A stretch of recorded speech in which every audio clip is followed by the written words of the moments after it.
Hey Google. Hey Alexa. Hey Siri. Hey Matty, fire up the Meraki Podcast.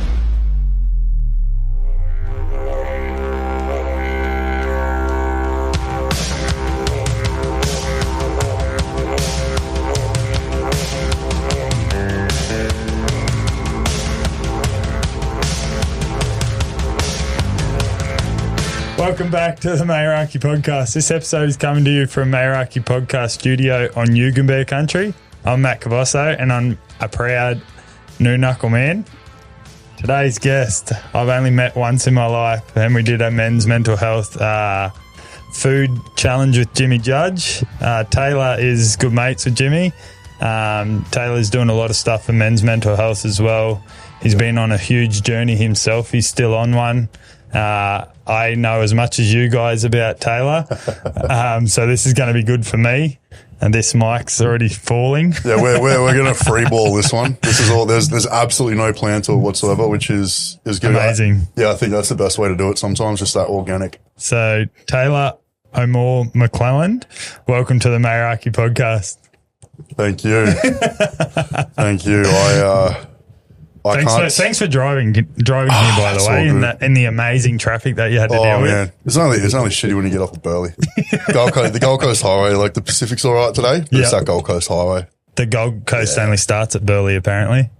That's where the shit traffic is. Yeah, that's where the shit traffic is.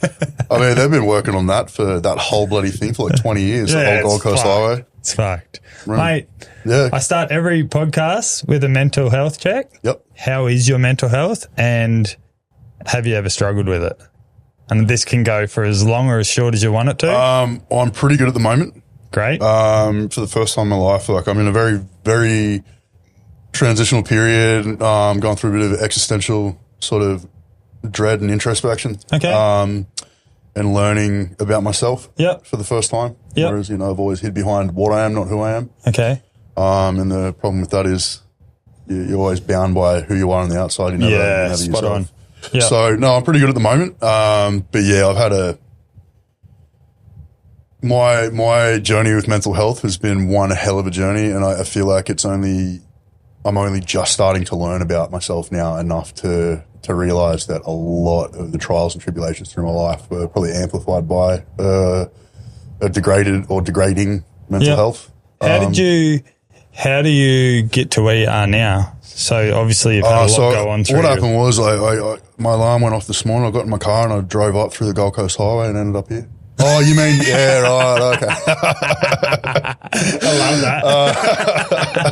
that. We want to be having some laughs, so I keep bringing that energy. Mate, what did Charlie Chaplin say? A day without laughter is a day wasted. Yeah, so true. 100% so agree true. with that. Like my worst days, even if it's just maniacally laughing at how shit my day is, I try and laugh. Yeah, me too. It's all, you got to laugh at a shitty situation. If you don't laugh, you'll cry. Yeah, spot on. That's the way it is. That's how I live my whole life.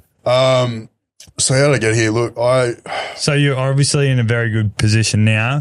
In a lot of ways, yeah. Mentally more so. Mentally, yeah. There's a lot of things like I wish were different and that I'd like to change in my life. However, I wouldn't be myself if I hadn't gone through what I've gone through. Yeah, so.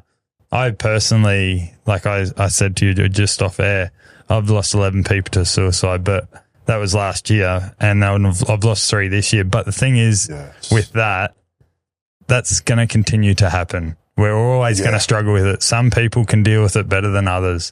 This is where we were talking about off air as well. This is where those groups come into play, where you need a support net. You don't necessarily need the best friends you've ever had. You just need a good crew of people to be able to reach out to and go, hey, like I'm struggling. Yeah. And it's not that we have a lack of it. Mm-hmm. It's that it's only in the, I guess, early stages in the human story of being able to open up wholeheartedly. Yeah. I mean, the human species are quite young. Yeah. So we're all trying to navigate this ourselves in a vastly changing world, very, very rapidly changing world. Yep. And more than ever. Oh, mate. Now more than ever, we need to. 2 days ago. Shit going on 2 days ago. Yeah. Well, and this is the thing too. Like I want to say it, like, before we get into like all the mental health stuff, while we're on the topic. Yeah. Because a lot of people ask me, like around me and friends and stuff, is like what my take is and everything. And it's like I've remained fairly quiet over the last like 5-6 years with all the differences and stuff. Yeah. Look, Me too. I've got traditional morals. Yeah. You know, I'm more of a traditional man. I'm right leaning overall in the political sense, and a lot of like depth and morality. Yeah. It's not against what anyone's doing on the other side of things. Yeah. As I said, I sit on the middle. Yeah. I'm right leaning. Yeah. Right. You want to do what you want to do, all sweet. Yeah, you do I'm you. the same, mate. You do Yeah. you. Like I think, you know, if we're all the same, how fucking boring would life be, right? Like it wouldn't be that's- enjoyable. No. So what I want to say on it is, I think that, you know, the way that society is now and the way that we're going, we're in a period of division like we've never been across the globe. Yeah. Like it's always happened, but to the degree that it is, it's ridiculous. And we need to remember that the common enemy isn't us; it's the powers that be. Like this is, Couldn't agree more. 100. They've got us at our throats. Yeah. And it's like, you know, as much as this whole like, there's just so much going on in the world. And you know, this is a mental health podcast. I don't want to get into it. This could be a whole other journey. So we can do another one. Yeah, Just on that's politics. a whole other kettle of fish. Yeah, of course. So I think, but that does play a role. That does play a role. It does for sure. Like the cost of living and stuff, that puts a stress on your mental health as well. Like, young families. Yeah. Young families, like, you know, you got parents working 3 to 4 jobs between two of them. Yeah. Just to rent, survive. Yeah. To survive. Yeah. And it's like then you live to week doing that too. Yeah. Well, Pretty poor. That's the pain. That's the painful part, isn't it? Yeah, It's like it is. no matter how much you seem to start to get ahead, Yeah. something will come up and you're sort of like, shit. Your what car now? breaks down or fucking So, rego's the cost of due. everything. Then you're like, shit, man, do I want to drive this week or eat? Yeah. It's like we're one of the richest economies in the world, but I can't. You know. Yeah. So that's definitely a huge one, like particularly for the old sort of family unit where you've got, you know, the whole like male going out to work, female, you know, Yeah. staying home mom and taking care of the kids, and or you get the women that have careers and then they stay home and take care of the kids for 6 months. That's becoming harder and harder to Yeah. do. Well, a lot of people can't do it. That's what I'm saying. It's like, Yeah. and that's not good for their child either. Nah. The child needs to bond with their mother, their parents, Yeah. you know, and it's just getting more and more difficult to spend time with your kids. Couldn't agree which more. just continues the cycle. Like, Yeah.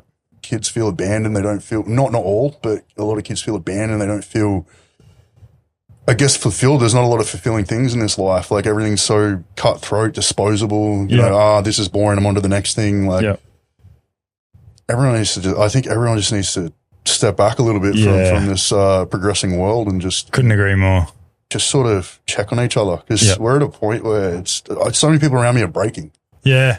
I had this talk with Jimmy, would have been 2-3 weeks ago, around that one round wars time. Yeah. So Jimmy was commentating and I was doing a lot of media stuff for that. Yeah. And I saw that, Jimmy was struggling, and Jimmy openly talks about when he's struggling all the time, but I hadn't seen him like that. And then like he's got a lot of health stuff going on that he openly talks about with his throat and stuff like that. And he said everyone around him's struggling as well. Like we're in a pretty fortunate situation, Amy and I, having the shop, which when the shop's quiet, we struggle, but when the shop's running well, we're doing well. I will say one thing though out of it is like what you have though is what a lot of people don't. And that's that so companionship. true. You have that companionship. Yeah. It's like if you're both struggling, you're struggling together. Yeah. And you got each other's back. Yeah, so true. That's such an important thing these days. It's like to remember that your partners are they're your best friend, they're your colleague in some instances, they're your homebody, they're the person you go on holiday with, they're your absolute everything, right? Yeah. Remember that you're a team. Yes. You know, as hard as life gets, remember that your partner is not the enemy. Yeah. Couldn't agree more. It's a hard thing. I'm guilty of that. I'm guilty of that in the past. Where, Me too. taking it out on partners and stuff and just been angry and pissed off. What do they call it? Self-sabotage? Self-sabotage, yeah. I'm fucking good at that.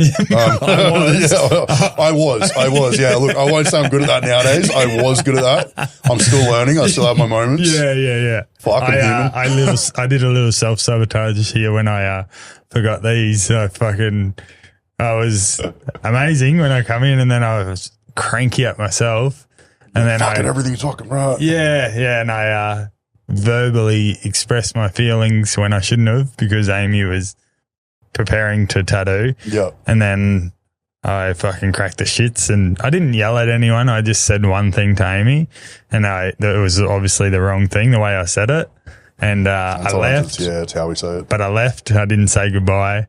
And I got a text message on the way, and Amy wasn't having a go at me. She was just like, when you come back, make sure your attitude's different. Self-awareness. Yeah. You've got a good woman who wants you to practice self-awareness. Yeah. She's not going to attack you and make you worse. She understands that you're in a headspace. Yeah. And that she wants you to have a think about it. Mm-hmm. I'm not going to attack you, but just reflect. Yes. And then come back and, that's how you do it. Yeah. I don't like the whole, like, talk about it another day or pull your head in. Yeah, pull your head in and you get pissed off at each other. It's like, if you can't communicate in that moment, come back to it. Yeah. But never, make sure it's that day though. Don't go to sleep on it. I've been told that one too. Look it up. There's actually science behind it. So the thing is with going to sleep angry and, waking up, no matter how pissed off you are, no matter how shitty the situation is, never go to bed angry next to your partner. I mean, I've had times where, I've had a partner and we've had a big tiff or something. I've done it. And you lay there and you just touch each other's hands. It's like, just that connection. Just something to be like, I still love you. I think that's that kind of message that's the best thing that you can expect off anyone. Yeah. Like that is an amazing thing to be able to go. She's very good at it. Yeah. Self-awareness. I mean, blokes need to practice self-awareness. Otherwise we'll end up dead or in jail. That's just reality. I'm fucking hearing you. Oh, bro. Like over the years, there's been a few situations I've been going, probably should have talked about that. Probably could have avoided a lot of issues if I just opened up. Yeah, definitely. And I think that's becoming more acceptable and a lot of blokes aren't doing it, but a lot more blokes are opening up now. Self-awareness is hard. Yeah. I'm only starting to learn it properly now. I'll find myself I might be a bit tired and they've got someone that's cut me off in traffic, for example. I was like, you fuckhead. On the way here. Oh, yeah, on the way. Fucking Queenslanders. Lucky we're good footballers, eh? Oh, fuck yeah. I'll give you that. To be fair, just can't drive. Can't drive. Can run a straight line, can't drive. You fucking drive like your wingers, mate.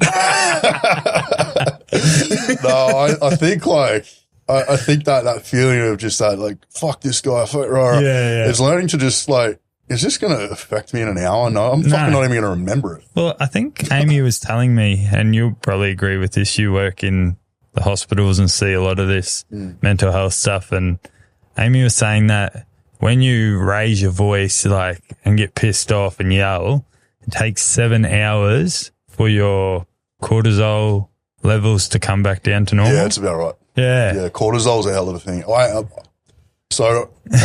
react very physically to cortisol and very quickly. If I'm stressed, I get, and because I've got a little loose skin and stuff, I'll get subcutaneous water really quickly and I get real jiggly and I'll add 3 or 4 kilos very quickly. Yeah, in 48 hours I can gain a couple of kilos and just be watery and jiggly and that's crazy. Yeah, my stress response is pretty intense and I think it's just over the years my body's just reacted so long to cortisol that it's just such a quick. Is that because of the strongman stuff that you maybe you have to be pumped up for that kind of stuff? Or? No. I mean, that's not physically pumped up. No, I know what you mean. I meant mentally. The psychological side of it is definitely, they go hand in hand. You 100% need that sort of feeling, but that's not where that feeling came from for me. I already had that. I already had that fight or flight stress.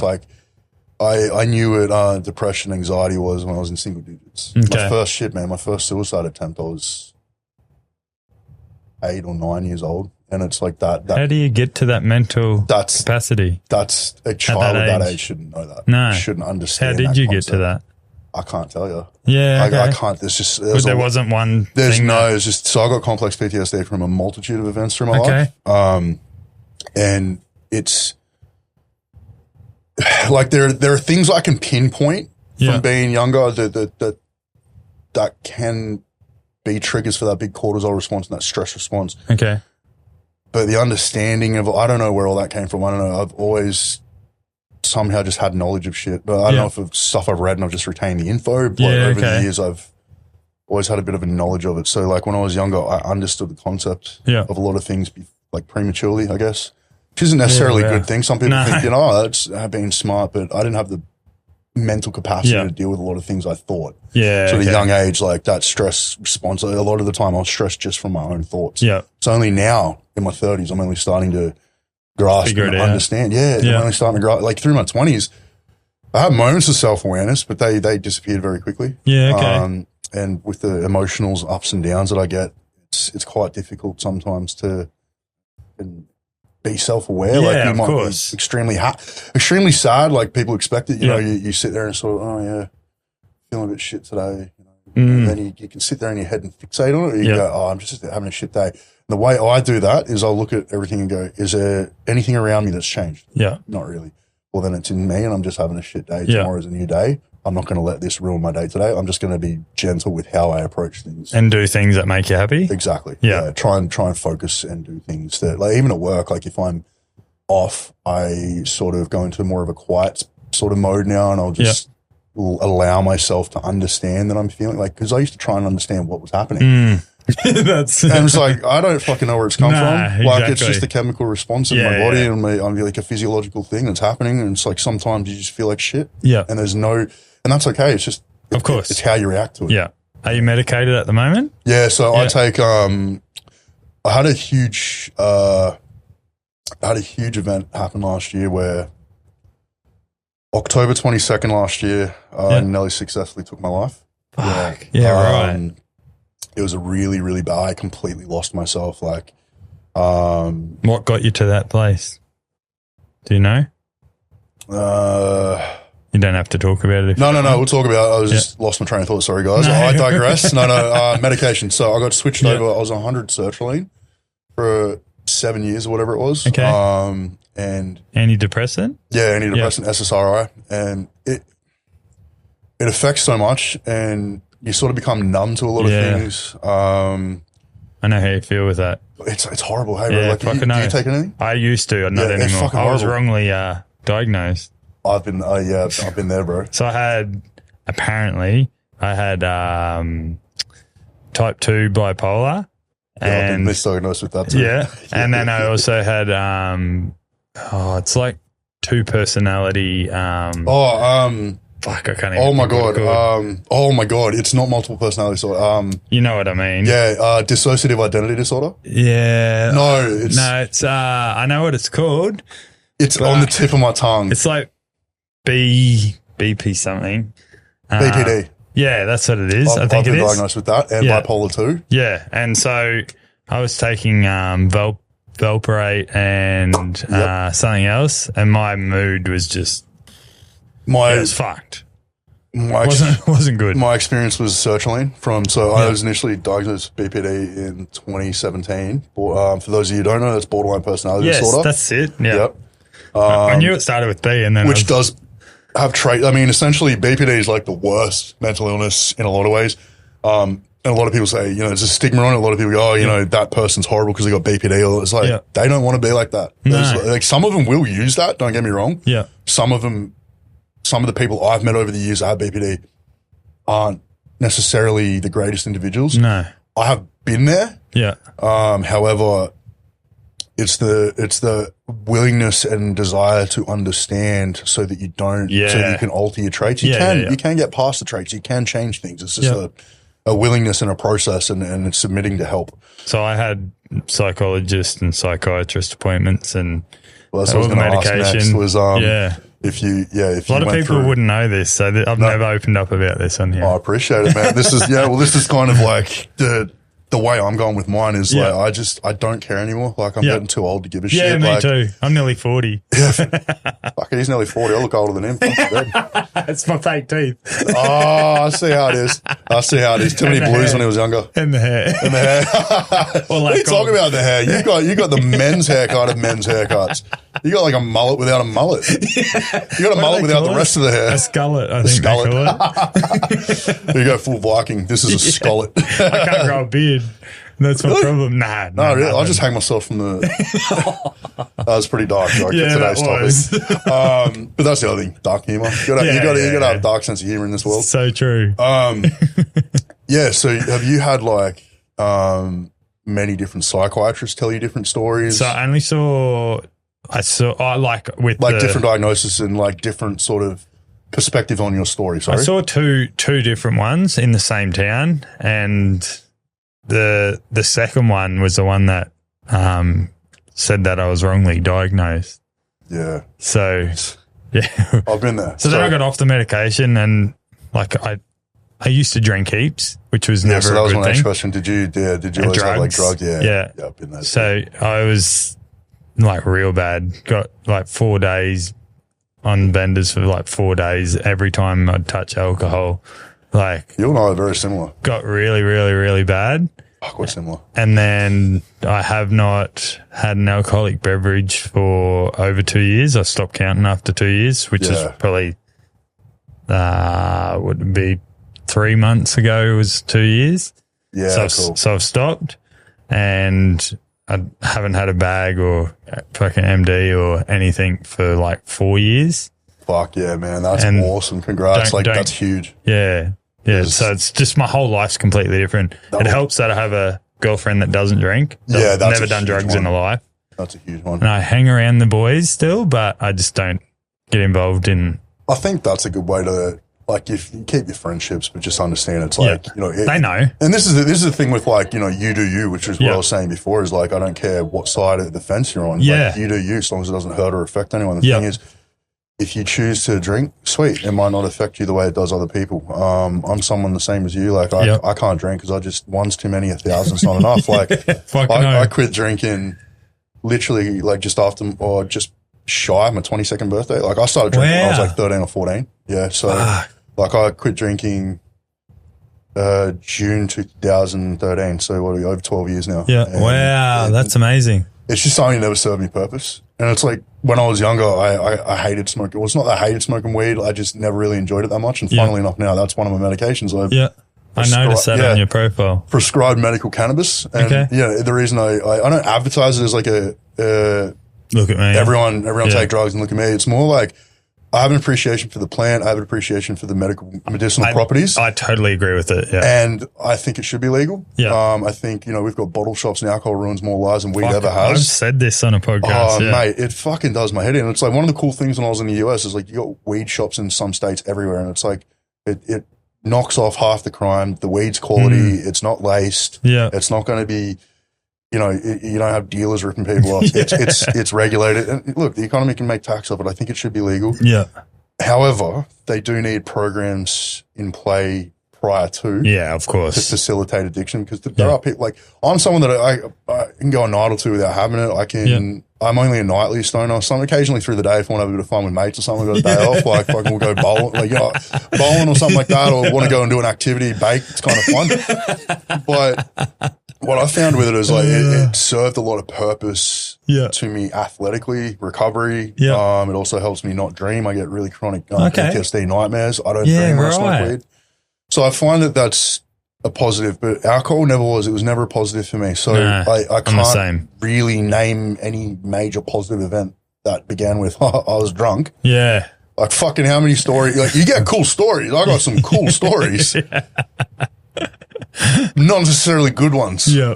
Yeah. So I can't say anything positive that's come from alcohol. Well, nothing good happens after 2 p.m. or so, 2 a.m. Isn't that correct? And you're usually pisting off your head by then. Yeah, now I'm on the other side, and those people rock up to the hospital when I'm working. If I'm on nights, so like it's very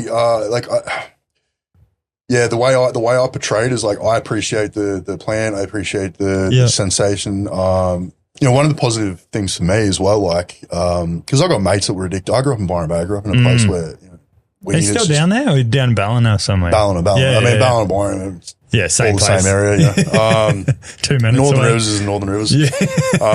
But yeah, like I found that weed had a positive effect. So it's like, that's why I just share my experience. It's like with anything on media. Media is a tool, and I just share my experiences. Half the time I'm not even on there. I'll just share something and get off, and just don't really care anymore. But it's more, one thing that I find interesting is how many people that I wouldn't have thought necessarily agree with cannabis reach out to me, or have reached out when I put stuff on my story. They find it entertaining, they find it interesting, and it's like, so many people of all different demographics, all different backgrounds, are all for it. And that's why I feel it should be, you know, a legalized thing. That's like Happy Allen puts it on his social media at the moment. You know who Happy Allen is? The Long John bloke that eats the... Yeah. He openly talks about it on his social media too. Like I think he struggles with a bit of anxiety and stuff like that as well. But you wouldn't think so looking at him. He's out social some guys like that aspects all the time. You can tell Yeah. that some guys like they're just happy-go-lucky, but other guys you sort of go, what are you like? Are you like that behind the scenes? Yeah. Like you're not quite sure, but everyone struggles, and this is the thing that I want to make really fucking clear. Yeah. Is that these people that you see on social media? I went through the fitness world, bodybuilding in Melbourne. I worked close to the Arnold Sports Festival. I helped out. Yeah, wow. For a couple of years with that, walking around with Schwarzenegger on his little safety security team thing there. That's cool. Yeah, it was interesting. And what I learned from being in that world is that I met, influencers. I met, all these people that are top tier athletes and that sort of thing. They all struggle. Doesn't matter who you are. Doesn't matter what level you're at. Everyone struggles. Yeah, everyone's crazy. human. We seem to forget that. We glorify people, put them on pedestals, and it's like, oh, look at their perfect life. Yeah. It's fucking media. Yeah. When the fuck have you believed everything you see on media? Yeah, so true. Never. Fucking was raised to not believe everything I saw on TV, and now that's from that's from fucking like reliable sources with producers and shit, right?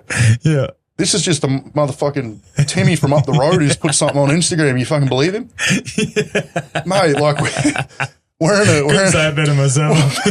We're in a world where people just like, oh, I must be like this. I have this and have that. It's like that's half the reason.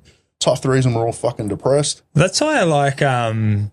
There's a bloke on social media, and the reason why I'm bringing him up because I've seen him on your profile is a man by the name of Adrian Portelli. Adrian Patel. Oh yeah. I did a gig with him at Lismore Shopping Centre. Yeah, Coles, and he gave heaps of money away to Coles for the flood victims and rah. Does it all the time. Yeah, he's a billionaire. He does not sugarcoat anything. He fucking says everything how it is. He doesn't have to give money away to people. No. And people don't understand it works two ways. Yeah. There's a reason he's a billionaire. Yeah. I don't have the brains for it. Or I'd be a fucking billionaire, but there's a reason he's a smart man. Yeah. He gives back to people at the same time as being able to make a lot for himself. So, those things like say you put $20 in for a house or something, you get 1 million people across the country put in $20. There's $20 million. The house is worth $1 million. Yeah.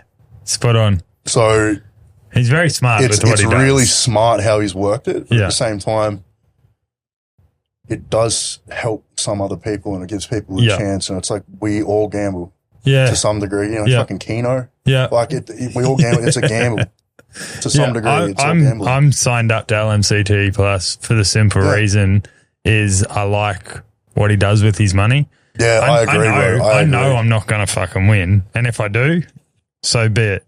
Yeah. But for $20 a month, I'm a chance of winning a house or a car or whatever it is. 100%. But that $20 is like my goodwill in a way I know that he's going to, obviously it's making him richer. Of course. I mean, but I know he's going to help. Like any business, we got to look after ourselves, right? Yeah. If I couldn't afford $20, I wouldn't do it. Yeah, exactly right. Yeah. That's especially this day and age. The economy is like, see the amount of times I've like gone, oh yeah, no, I might go out for dinner this weekend. I look at the budget and I go, might just make something at home. Well, you're a big eater too. Yeah, fuck.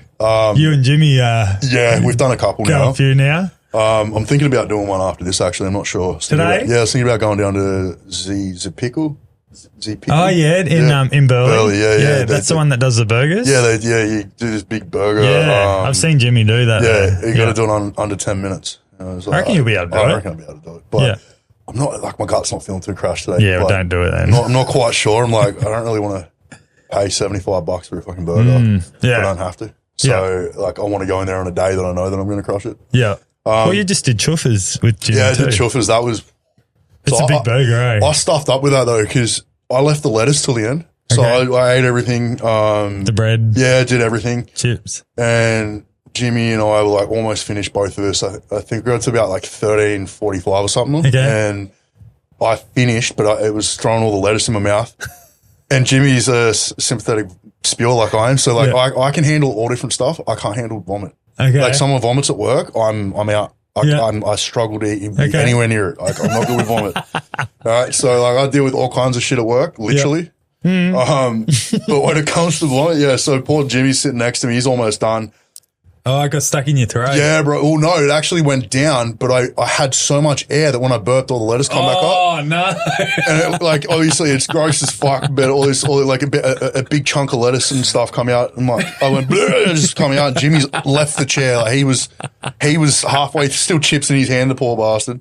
And he's jumped off the chair going this way. I was sitting there like, oh no, I have to finish it. Otherwise, yeah. So I finished it. I made it happen. It was horrible. Was Jimmy finished? Yeah, and then he ended up beating me. So I beat him, but then I burped it back up, and then he beat me. Wow, you did well to beat him. To be fair, I had a really good fucking day that day. Okay. That's all that was. Like Jimmy probably had an ordinary day. That dude can eat, man. Like I'm good.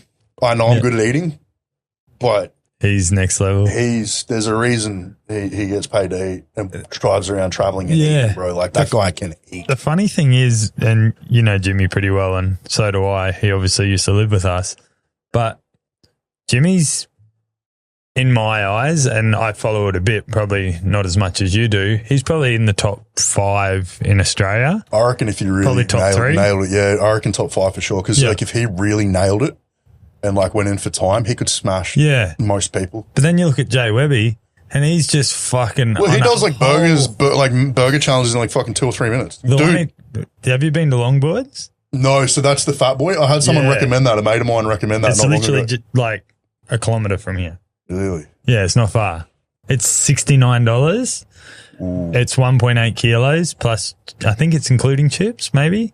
And if you get it, I think you have half 150. now. Yeah, they give you $150. Yeah, $150 worth of vouchers. So it's worth it if you can do it, and you got longer time too. Yeah, half hour. I might do that one. And it's not far away. Same price. You said that, it's actually cheaper, 69 or 75 at something like that, yeah. I don't know. They're all similar. Like, they're all sort of 65 to this. Plus you get the vouchers. So really, you're actually making money off of it. You could go back there and try and beat it in 12 months' time, and it'll cost you nothing. I'll see how I feel after. I'll see how I feel after. Like, my gut's kind of like a bit off today. Like, I did the Sour Challenge a couple of days ago. I've got the gummy bear there for this weekend as well. I've got that 9 million Scoville gummy bear. It's like 3 times hotter than the pepper spray. How big is it? It's a fucking normal size gummy bear. Is it? But I've watched people like that eat chilies and shit, like do this challenge and suffer pretty horrifically. Okay. There is one guy. So I've watched all these guys suffer. There is this one guy. I don't know who it was. Jimmy doesn't do hot stuff, so he'll never do it. He ate 8 of them in one go and didn't react.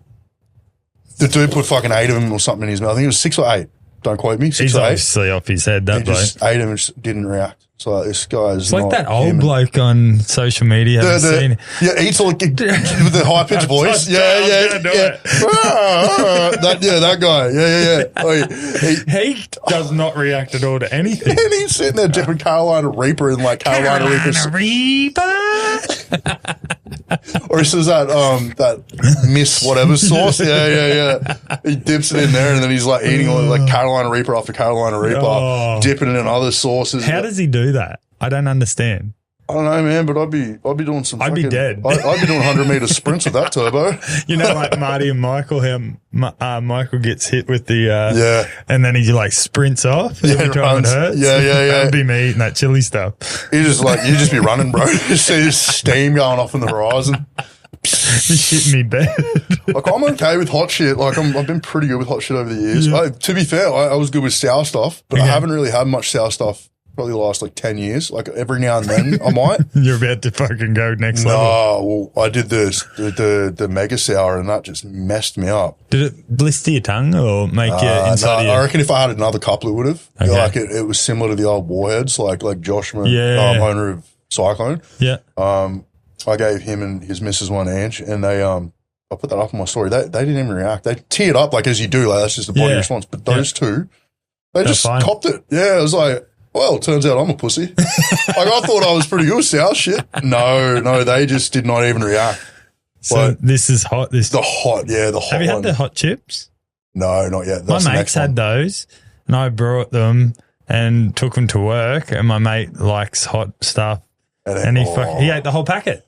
Not just one chip, the whole packet. So there's the hot chip. You're right. Sorry, that's all good. It's all good. There's the hot chip challenge, like the hot bag of chips that you can get. Yeah, they're corn chips. Yeah, there's one now that's So pure capsaicin is 16 million Scovilles. Okay.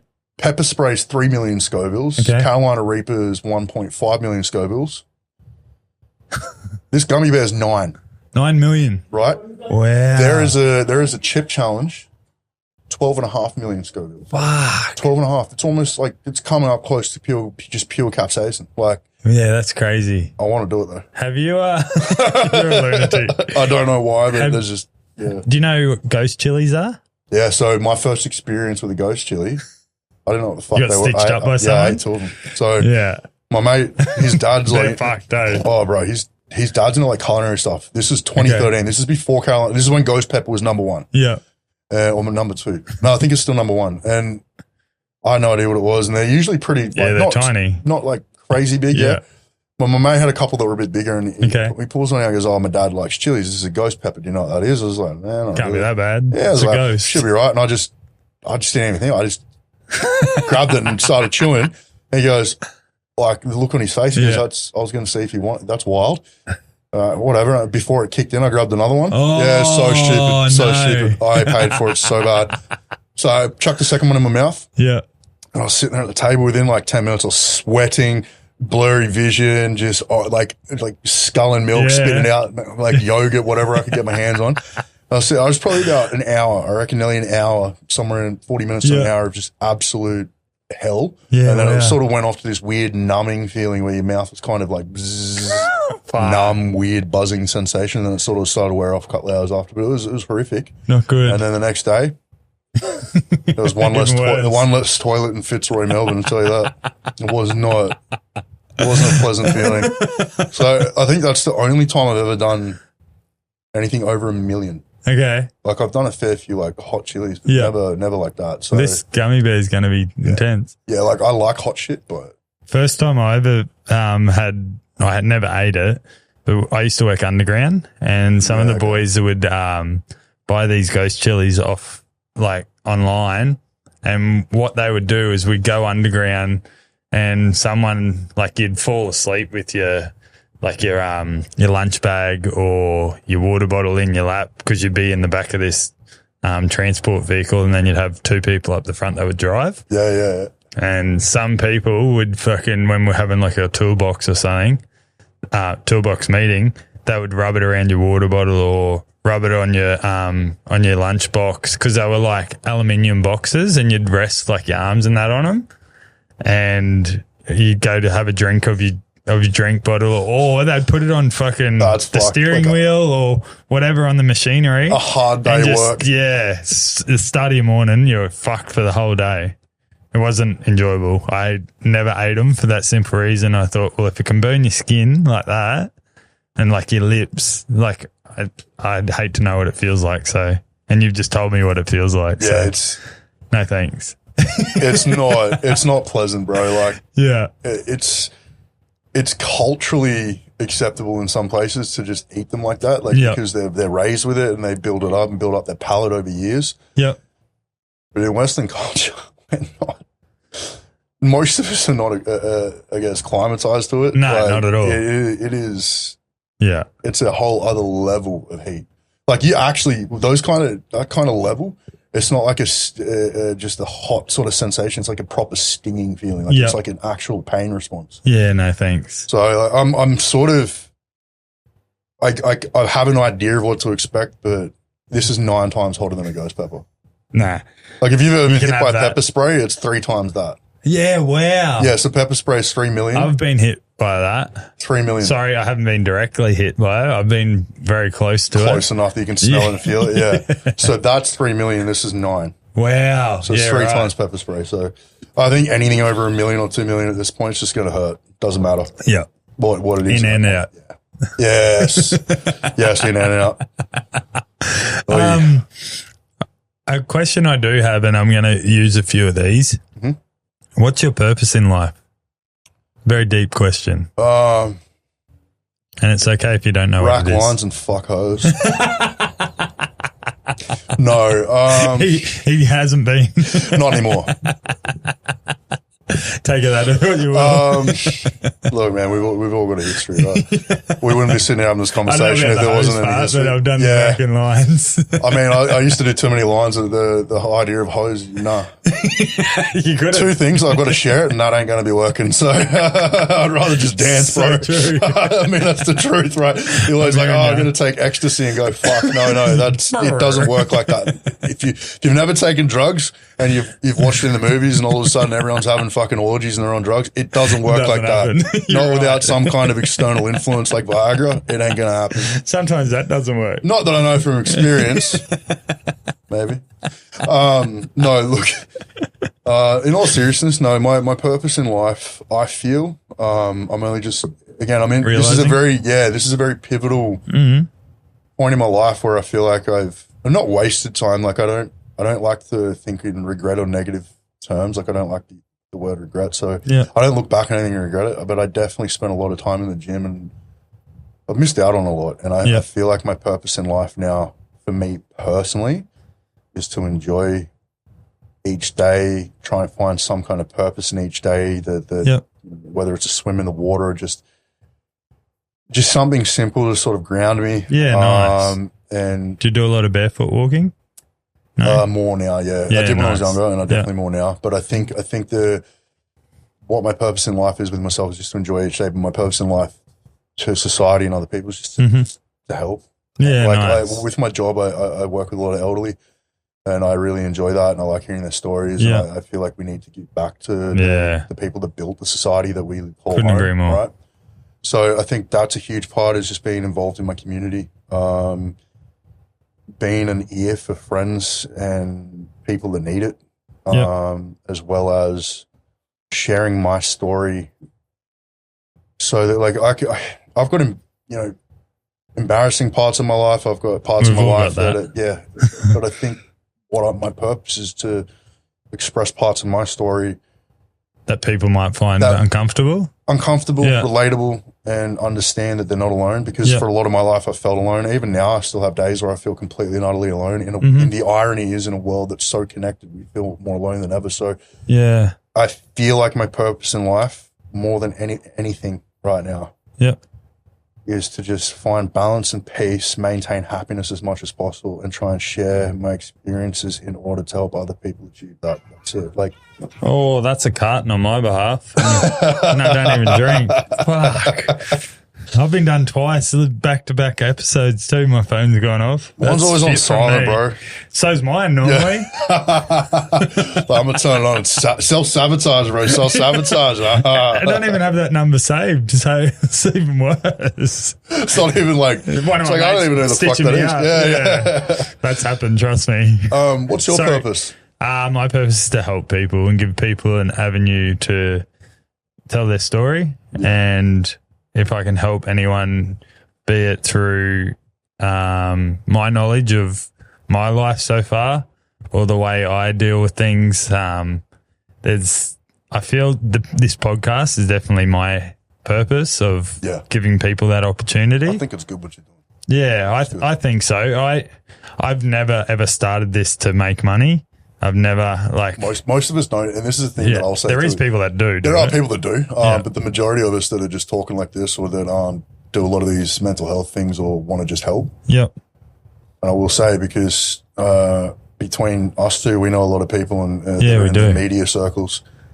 Majority of the people that we probably know, and I know for me, they do it because they want to do it. They do it because they like it. They enjoy it. If they make some money out of it, cool. They keep a roof over their head. Yeah. But people, just majority of guys that I affiliate with, that actually care. They give a shit, and they don't want to see me suffering. They don't want to see other friends suffering. They don't want to see other people suffering at all. And this goes both ways. And I think they're the kind of people you want to be looking into. Yeah, they're the kind definitely. of people like yourself. These smaller podcasts and these guys that are starting up, give them a following, give them some time, because I tell you right now, these kinds of things are taking off. And it's a good platform to watching two blokes, big ugly motherfucker like me, come on, open up and be expressive. I think this couldn't agree more. It's sort of like having a camera in a room sometimes with D&Ms. Yeah. It's watching blokes have D&Ms, and I think like that's what I try and do here. I've done stuff like that over the years where I've watched podcasts and I felt alone, and I've watched podcasts and it almost feels like you're a part of it, and you're like, it's kind of cool, and you're relating to it and kind of going, So I think podcasts have a really good purpose in the world, particularly with mental health. I think it's great. I find like there's some podcasts out there and some big name podcasts, and they're a mental health podcast, but they do fuck all about it. And I'm not going to say who they are because obviously, like, I don't need to. People will know who I'm talking about. There's definitely a couple out there that I've seen that are more... like the alpha blokes are one that are doing stuff about it. Yeah, they're great.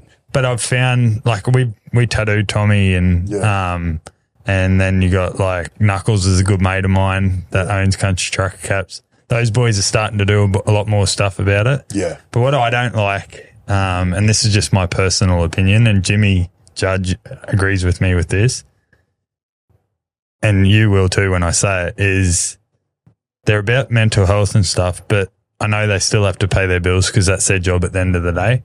But their major sponsors are alcohol and gambling. And they're the two biggest factors. They're literally the two biggest factors in mainstream society. And then the third one is drugs. Families. Obviously, no drug sponsors are going to... But we all talk about drugs and it's okay to talk about it. Yeah, it's okay to talk about it and understand that it has a place in your journey. But if it's detrimental to you, So I don't, I'll never, ever, like, I'll never, and I understand these boys have to do it. That's their job. They'll quit their minds, like, and I totally understand that, but I morally will never, ever do it. Prime example. Yeah. And Jimmy said the same thing. He'll never do it as well. I 100% agree. And this is the one thing I'm saying. So I agree with that. And my take on it, my take on it, my experience with it and opinion on it comes from an analogy that's from my experience. And that is that.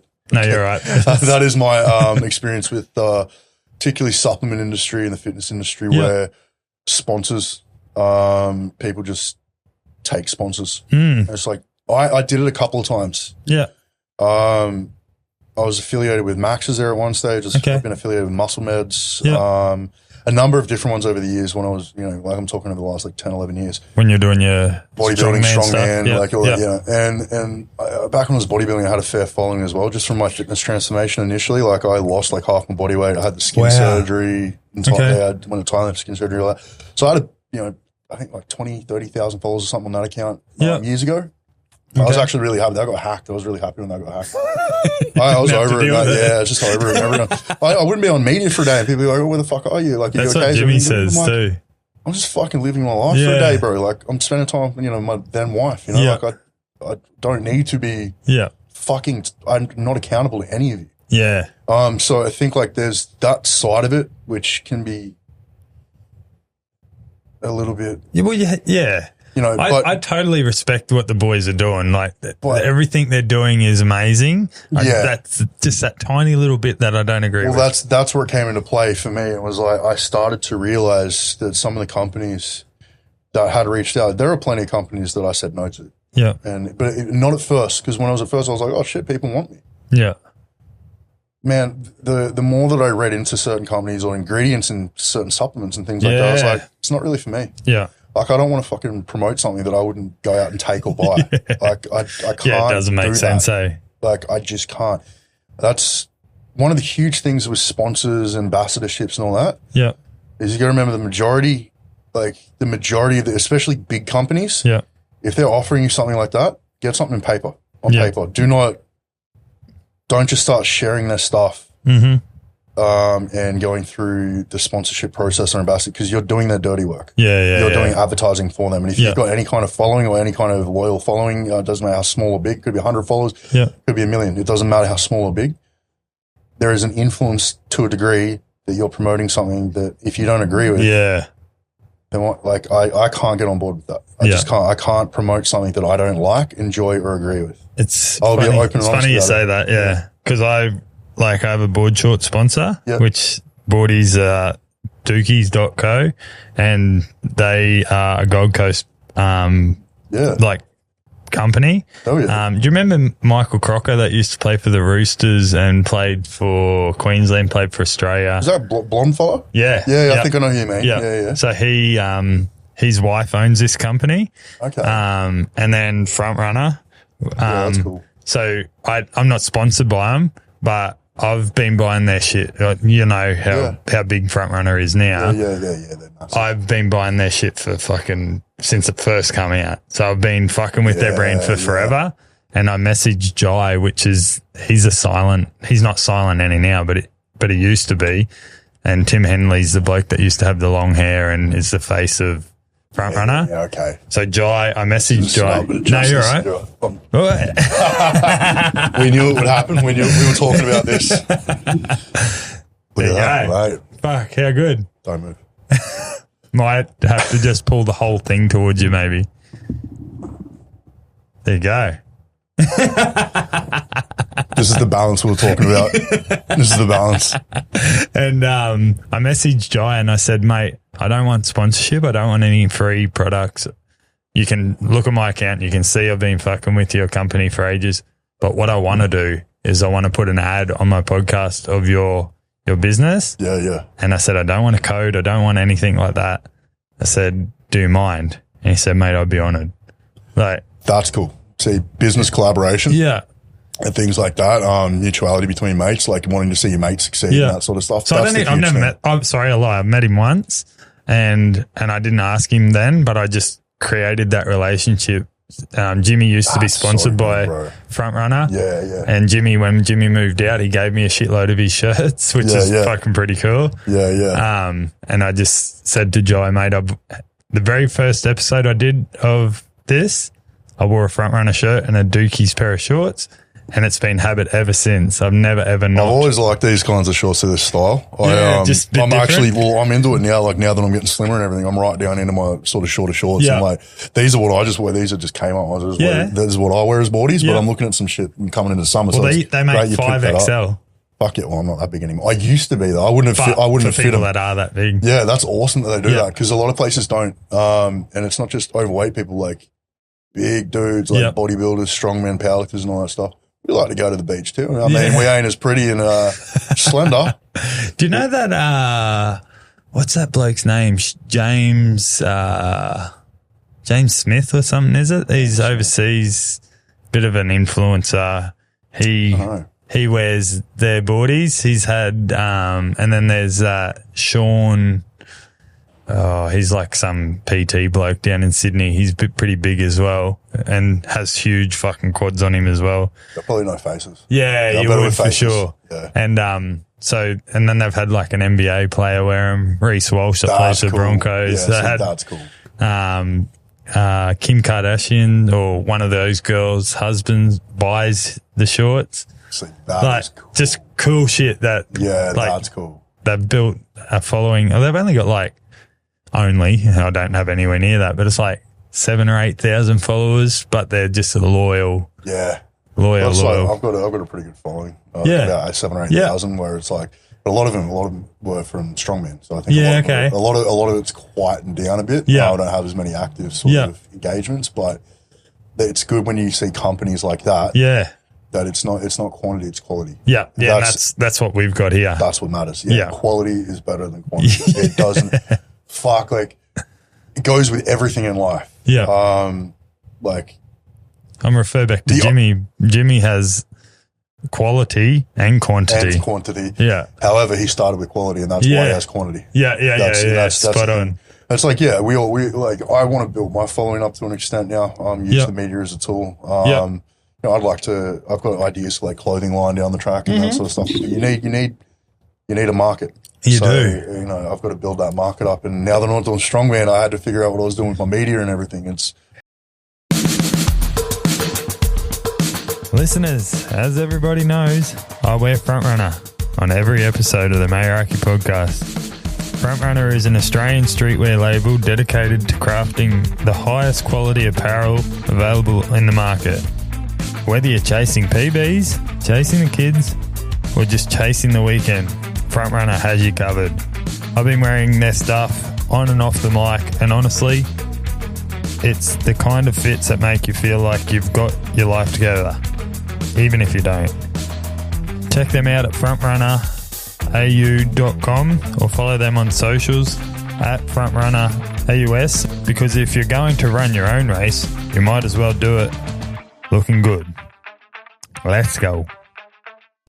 How'd you get into strongman? Yeah. How did you realise you were a strong cunt? I had to just counteract my eating. Okay. No. That's not where it came from. No, I was always a strong kid, a big kid. Always been big and strong, right? We good? Yeah, a lot better. Not better. Maybe. We're good now? Yeah, I think so. I think we're good. We're good. No, so I started training when I was younger a couple of times on and off because I was a big kid. I wanted to see what I could do. Yeah. I remember being like 16. I was at the original Byron gym. So if you trained in Byron, there's Byron gym behind the RSL there. And I went in there when I was I'm trying to picture where it is. Yeah. You know the RSL? Yes. Yeah, it's right behind there. That big gym that's in there. Yeah. So I was down in there and I was like 16 and I leg pressed. I think it was like 500 kilos, half a ton for 8 reps or something when I was 16. Me. They weren't like crazy deep rep, but I was moving the weight pretty well up and back for a solid 8 reps. And I'd only been training on and off for like 2 months, not even like a month and a half. Wow. And what it was, I wanted to be strong, but also wanted to look the part. I was very conflicted. I didn't know what I was doing. Yeah. And I ended up just going down the pathway of drugs, alcohol, partying, and did all that stupid shit. No, yeah. I was good at footy and fucking, yeah. I started losing weight like a little bit. Vagina and alcohol. Bro, they're two things that take over. Take over your brain. I mean, it's true though. Like it's those two are the start and then there's the drugs. Then the drugs come in and just, those two just kind of like become the wingmen for the drugs. Like it's like I'll drink until I get drugs, and then the drugs allow me to drink more, and then when I'm chase tail, chase tail until I can actually function enough to hit that tail. So that's the truth. Wings. 100%, bro. But that's the thing, though. I think I had to go down those pathways because it led me with no other choice. It was 2012. Okay. And I had this moment where I was in the shopping centre I was working up in Gladstone. And, were you at the smelter up there then? No, we were building APLNG out on Curtis Island. Okay. So I was involved in that. And the gas plant. Yeah. And there's some big money around then too. There was, yeah. So I'm from Blackwater originally. Oh, there you go. Okay. So I'm well aware of everything that went on. Well, I was out there in the huge boom in 2012, 2013. It was huge. I went back there in 2018 and it was dead. Yeah. Like all the housing estates were half built. It's still fun. Well, they were paying people to like come in. Ridiculous money. Like the government were paying people to come in grants and stuff to live in the empty houses in Gladstone. It's gnarly. Like I remember being there and they couldn't keep up with the influx. And it just dropped off and all of a sudden they had all these housing estates. Those houses going for like back then was ridiculous money, which you would have been well aware of. Fuck yeah. Like they were charging like $1,000 a week to companies to rent them out. And that was back in 2012. Yeah. 2013. Crazy. And so you had disposable income back then? I did, yeah. Nowadays, I don't know what the fuck that is. Fucking disposable income. What are you talking about, bro? I'm fucking damn near ready to go hunt a cow out of a paddock, man. Hopefully there's one near your car and you can just chuck it in your boot. Yeah. Actually, no, I'm in a Lancer. I probably shouldn't hit it. Cut its leg off or something. Tenderize it. No, so I had met this guy that I was working with, and he was a big Welsh guy, and he was fucking a tank, and he's talking about how he used to lift heavy when he was growing up, and like, how he used to train like powerlifting and that sort of stuff. And I remember it was Jet's Gym in Gladstone. Mm-hmm. That's the first gym I trained at properly. Wow. And I remember signing up there second week of August 2012. I never forgot it. Threw out a packet of cigarettes, went to the gym. Because I had this moment in the shopping centre in Gladstone where I had social anxiety. I didn't know what it was at that time. Okay. I had social anxiety to the point that I didn't want to be in the shop anymore. I didn't want people to see me. I needed to fucking get home. It was like agoraphobia. Just out of nowhere. I just had to get the fuck out of there. I went home and just had this breakdown, and it lasted for a week, like just on and off, in and out of this headspace. Didn't want to talk. Are you coming down? No. I was just fucked in the head. This is just my normal. Wow. Yeah, it was bad. And then I started drinking more, and I just realized this isn't good for me. So trying to mask it. Yes. Yeah. And I remember the old Welsh bloke, and he said to me, he goes, because I went away for a weekend. It was the last time I ever had pingers. Last time I ever had ecstasy. Went What away. Mitsubishis? Yeah, I don't know what they were, but we had some good ones back then. I would have had the same ones, I'm sure. I think that was the night I was living in Rockhampton, so we would have been getting them from the same batch. the same batches, bro. The big boys out west, out in Hintsland. Thank you.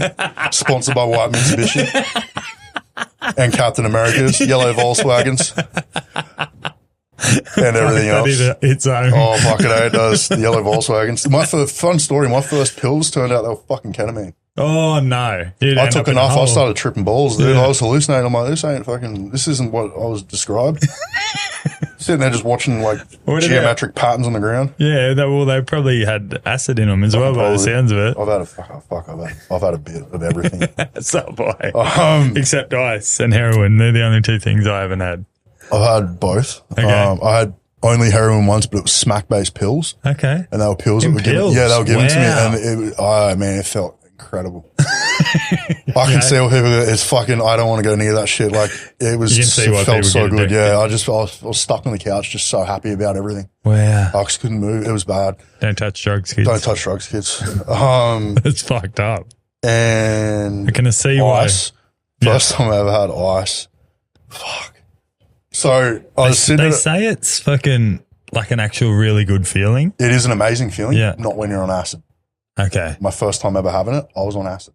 Oh, wow. Bro, I was sitting at, I got to my mate's place in Newcastle. This is when I was living in Newey. So I've travelled around and lived I've lived in Newcastle. Newey, yep. And I was living in Mayfield when it was rough. Oh, yeah. Back when it was rough. I think it still is rough. Right no, it's actually Road. quite nice. It's quite now. nice, apparently, yeah, Mayfield. I haven't been into Newey since 2012. I was at Beresford for a bit. Yeah, which okay. is I know Beresford. Yeah. And then I went out to Curry. Curry.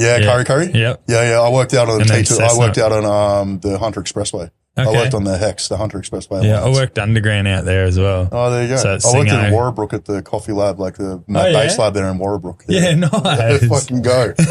Small world. Yeah. Small world. Yeah. So we definitely had similar paths. Acid and ice. Oh, yeah, acid and ice. So yeah, I got to my mate's a little late. We've been drinking and there was a few boys chilling out. And he had so liquid acid, but he had the vial and there was only a little bit left in. Well, what he did was he poured vodka in it, filled it up and shook it around. Oh, wash out. Off. And so we worked it out roughly. It would have been, 3 or 4 drops would have been about a drop. And at a blurter, you got about 20 drops. Blurter straight in the mouth. Like, he goes, I'll put a couple of drops in, open my mouth, and I just felt this whole blurter full of like vodka and acid go down my throat. Yeah. And this is 2 o'clock, 3 o'clock in the morning. I'm like, so I'm gonna start peaking as the sun comes up. And so I'm sitting there probably going for about 18 hours after that. Yeah, this is where it gets interesting. So I sort of sat there. I'll get back to why I got into strong. Fuck, we're going full ADHD today. But we were sitting around and I was having a cigarette, and then I remember my mate taking a cigarette out of my hand. It was just, everything was dark, like blackness at this point. I see his hand come out with a pipe, just out of the darkness. Oh, and I was sort of like, what's that, And, if you've, like, back in the crack days, like, like, what rocks look like. This was a tiny little match head. Like, it was so small compared to, like, what you'd have, like, a normal bit of speed or something, right? Yeah. A rock of speed, you probably have a couple points in it. This is, like, half a point, if that. And I was like, he goes, just light up, hands me a lighter. I got a jet lighter for it. Smoked it up. And then I was like, I didn't feel it. Give me another one. So, stupid. So stupid. I didn't realize the match head was, and the match head. Yeah, wow. So I ended up going missing. So I remember going. I can understand why. I remember going to the toilet. I needed to go to the toilet. I've been inside the whole time. The sun's now coming up. So if you've ever done psychedelics, you understand what it's like going from inside to outside after a long period of time inside. I sure do. I opened the door and all of a sudden all these plants, the sun's out there, everything's moving and shifting, and just like at this point I'm wide awake. So wide. I felt like I could climb a tree and land on the moon. Like I was absolutely gone. And so his garage was here. There's like this little walkway. There's like a rainforest garden. And then those city like pipes that go between houses down the middle there with a few trees. So I'm just watching all this shit shifting. And I've gone out, and then the toilet's into the right, and you go into the house this way, and then out the garage, it goes out to the street. So I've gone this way into the toilet, and I thought I'd been in the toilet for like 3 hours. It was about 3 or 4 hours, because I thought I was in the toilet for like 15 minutes. I was watching faces laughing on the floor, bugs crawling up the walls, and I'm just laughing. Wiping your ass, having a shit, and looking at the toilet paper. I thought I was at a comedy show, and like, so no, this is so there's these little tiles on the ground with these patterns on them. Yeah. And it looked like faces. I couldn't hear them, but I saw everyone laughing. It looked like an audience of people that were in suits and shit, and they're all like at some ballroom gala. And then I thought I had this sort of moment where I thought I was on stage and I was a comedian, and then I was watching a comedian, and this is all while I'm on the fucking shitter. I don't think I even pulled my pants down. No. So like, I don't even think I shat I don't remember. But all of a sudden I get this knock on the door, and the guy's been like, "Dude, we've been looking for you for like 2 hours. Yeah, wow. Like, we thought you'd left." I've been there. I'm like, they go, "We've come to the toilet and knocked like twice. There was no noise." So I was just sitting there, just didn't even realize. So yeah. Anyway, I digress. Don't touch us. How did I get into strongman? So I went down the road of bodybuilding. So I went on a full tangent there. That was ridiculous. And I backed up. No, but I'm trying to remember the original bit. So yeah, I went, did the fitness sort of training, started to lose weight, got a bit into bodybuilding, ended up like through a chain of events through my life. I ended up in Melbourne. Okay. And then ended up climbing through the fitness world there from, nobody to somebody, I guess, to a degree. I was quite well known, and I knew a lot of people at the top end. Okay. And then I moved more towards the bodybuilding world, and I got to know a lot of bodybuilders. And from there, I made some connections and ended up going through this moment in my life where I just don't want to be a bodybuilder. It doesn't resonate with me. Like, I don't agree with it. I don't don't get me wrong. I don't take away the hard work the guys put in, and the guys and girls, they put in a lot of hard work. But it's enhanced too. Yeah. Oh yeah. And like the activities and everything the activity of getting on stage and having someone tell you look prettier than the next person, that's not for me. Yeah. That's for you. You do you, boo. But it's not for me. I grew up being bullied, man, and like being on stage, someone go, "Oh, they look better than you." That's literally what I grew up with. I don't want to fucking put myself in that position. That's fair. I got to like 125 with abs. I was in good shape. Yeah, I was in good shape. You're a tall man. But I'm 6'4", like I'm a big guy. Yeah. But still, it was quite good shape for a former fat man. Yeah. Right? But I just wasn't enjoying it. I didn't enjoy the vanity of it. I was so obsessed. And it's such an unhealthy, for me, it's such an unhealthy thing to be so fixated on what I look like all the time. Yeah. And so I needed change. And this is where, instead of like working introspectively on myself, I went, I'm a fucking go to do strongman because I've always wanted to do it. Yeah. So I went into the world of strongman and then didn't realize that I still hadn't worked on myself. I just changed pathways. Yeah. It still wasn't working. Yeah. I spent all those years in strongman, and it's like since still leaving, the same kind of thing though, isn't it? It is very similar. It's very much based on performance. Look at you, you're strong, or you're stronger than him. I enjoyed the training. I enjoyed the celebration of the athletes. There's a lot of things I enjoyed with it. Yeah. The politics there's a lot of politics involved there. Yeah. I got to know a few people that I didn't really see eye to eye with. Yeah, okay. I met a lot of really good people too, and I did a lot of self-sabotage in that, not being consistent, not realizing how messed up I was in the head. And, it didn't really help my ability. I would have done really well, 100% would have done really well. I know that for a fact. I just didn't commit. I didn't commit 100% sometimes, and then once I started to get rhythm and I started to commit and things started to go well, derail. Yeah, there was a lot of adversity that was out of my control. Yeah. A lot of it was out of my control, and it just... Now I see it as like my body and life telling me to just slow down a little bit and try and work on myself. Injuries or anything? No. I had a lot of injuries, So I had a lot of little injuries, a couple of like minor, moderate injuries, no crazy major ones. Okay. But I had to nearly detach my hamstring from the tendon on my right side. My bicep femoris nearly popped off the tendon. Wow. I had my 200 kilo Atlas stone, and it was the first day that I actually done they're cool. Multiple sets and reps. They're I love hate. Yeah. I love them. You're either very good at them or you're not, hey? They're very, when you get the hang of it, it's quite satisfying. There's something just satisfying about picking up a fucking rock. Yeah. I don't care what any bloke says. If you're not satisfied doing it, you're weird. For me, I love lifting rocks, man. It's fun. That's something I still enjoy, going to the beach and just being like, I'm going to pick that fucking rock up. It's like no bloke goes, I don't care how big, small, where you come from. A bloke goes down to a beach and he's going to look at a rock and go, I can lift that. Yeah. It's just something, it's ingrained in us, right? Yeah. And just clarify, not a strong man. No, not at all.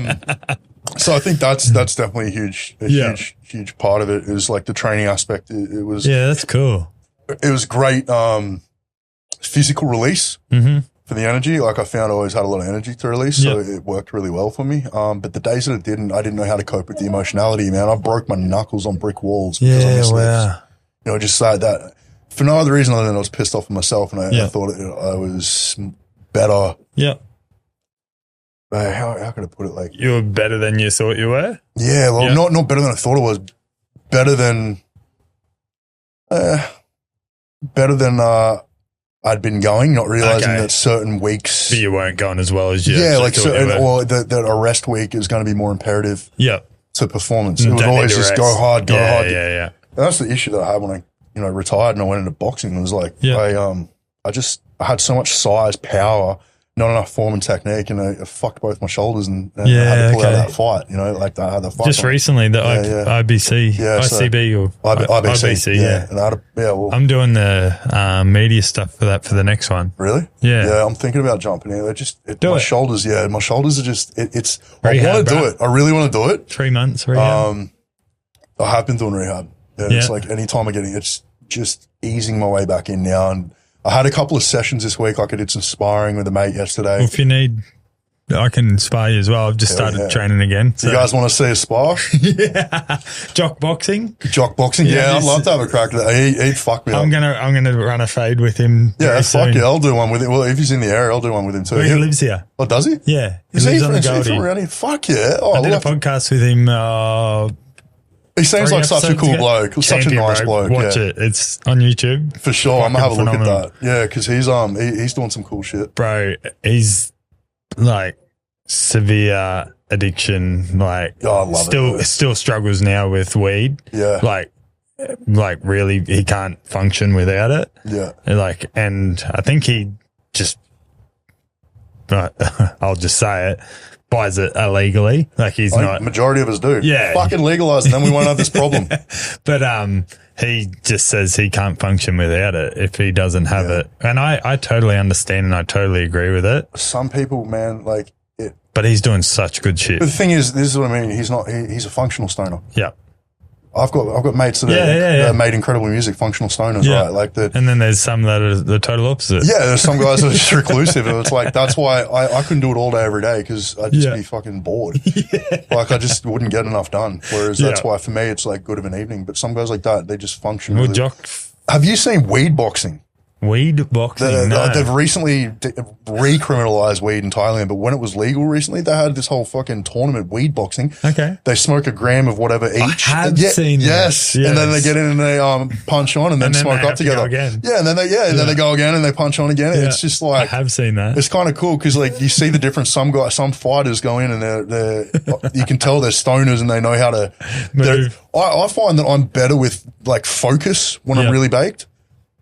But maybe not execution, but actual focus. Like focus, I'm good. Hyper focus. Yeah. So I'll still get hit in the head, but I'll just see it coming. No. You can actually see it. Jock boxing. I followed him a little while ago. I'll hit him up. Yeah, he seems I'm like actually trying to line one up. He was a bit crook because he's been, excuse me, he went to Sydney with his brother Sam and ran heaps of fades. Yeah. And I think he would just fucking overexerted it's himself. a lot. Like it's a lot. Like even to like I look at Jimmy and what he does. Driving around a lot. Does it. It's so crazy. Like I couldn't do it personally. I can do it locally. Like sort of Sunshine Coast, Brisbane, Coffs to my area. Like it's sort of you can navigate that. But I'd have to be like doing missions like that. I'd take the hat off. Jimmy did. So, like guys like Jock, I will say guys like Jock and Jimmy that travel around and do like what they're doing. Yeah. In like either aspect of what they're doing. Like Jimmy does food, Jock's going around fades. Yeah.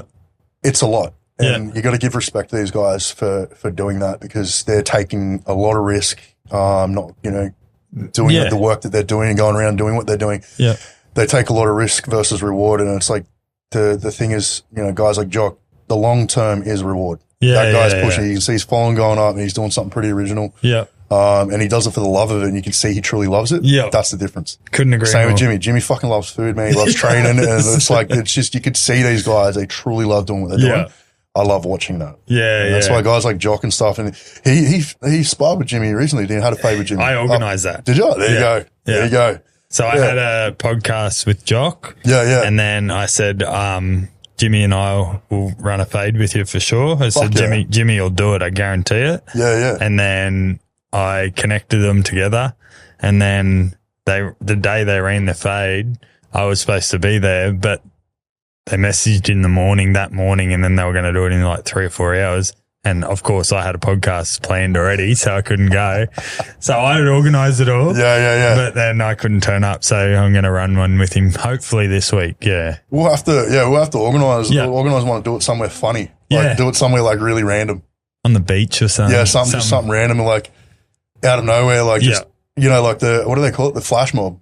Oh, yeah. Where all of a sudden a bunch of people come out and we just sort of walk out of nowhere and fucking round one.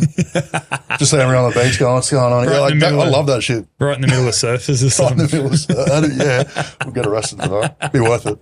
It would be. It'd be worth it, mate. It's like, what are you guys on? It's a amicable contest. Who can last? I had a mozzie on me. Yeah, I was just trying to help him. Yeah, just trying to help a mate out, We got 16s on, like just trying to help. It's just getting a mozzie. Get 22s. This is the thing it's a huge thing that's happening now, and I think it's really cool to see is that it's taken the aggression out of punching on and showing that it's good to be a warrior in a garden. Yeah. It's good to know how to fight. It's good to know how to handle yourself. I'm not a fucking great fighter. I know how to throw down. No, me either. I can take a punch. Yeah. But, I don't even know if I can do that. Well, the thing is, though, is like, it's having that confidence, but also understanding that, I've had a fight. Bro, what have we done since the start of time? As blokes, we've wrestled and play fought and then gone out and had a feed together and caught and hunted together. Yeah. That's what men are supposed to, I love congregating with blokes, punching on, sparring, having a fucking fun training and then going to feed. At the end of the day, it is mutual respect, and it's the care that you have for your mate to want them to do better as well. Couldn't agree more. It's like, on a dark side of things, I've been out on nights out where I've seen a mate get punched in the head and I'm like, fuck, I wish you knew how to hit better. You want your mate to do better.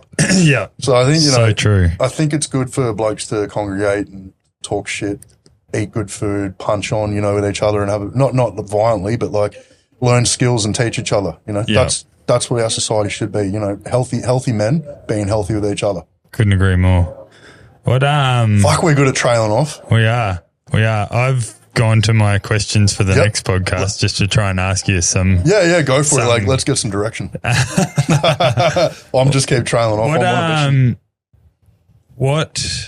Fuck, I didn't even want that question.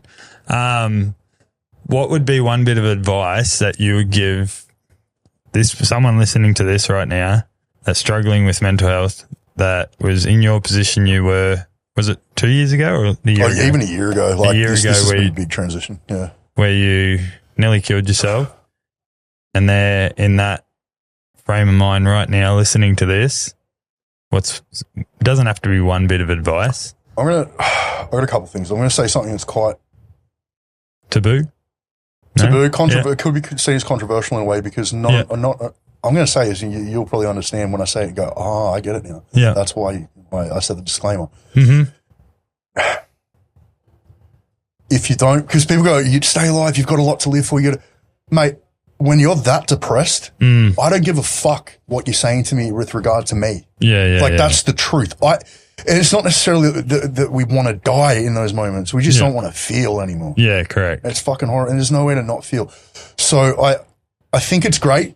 People have the right idea, coming together and going, hey, like, think about your future. Think about if you can't stay alive today for you, at least do it for the people around you because they give a fuck. And the damage that you're going to leave when you leave, when you go,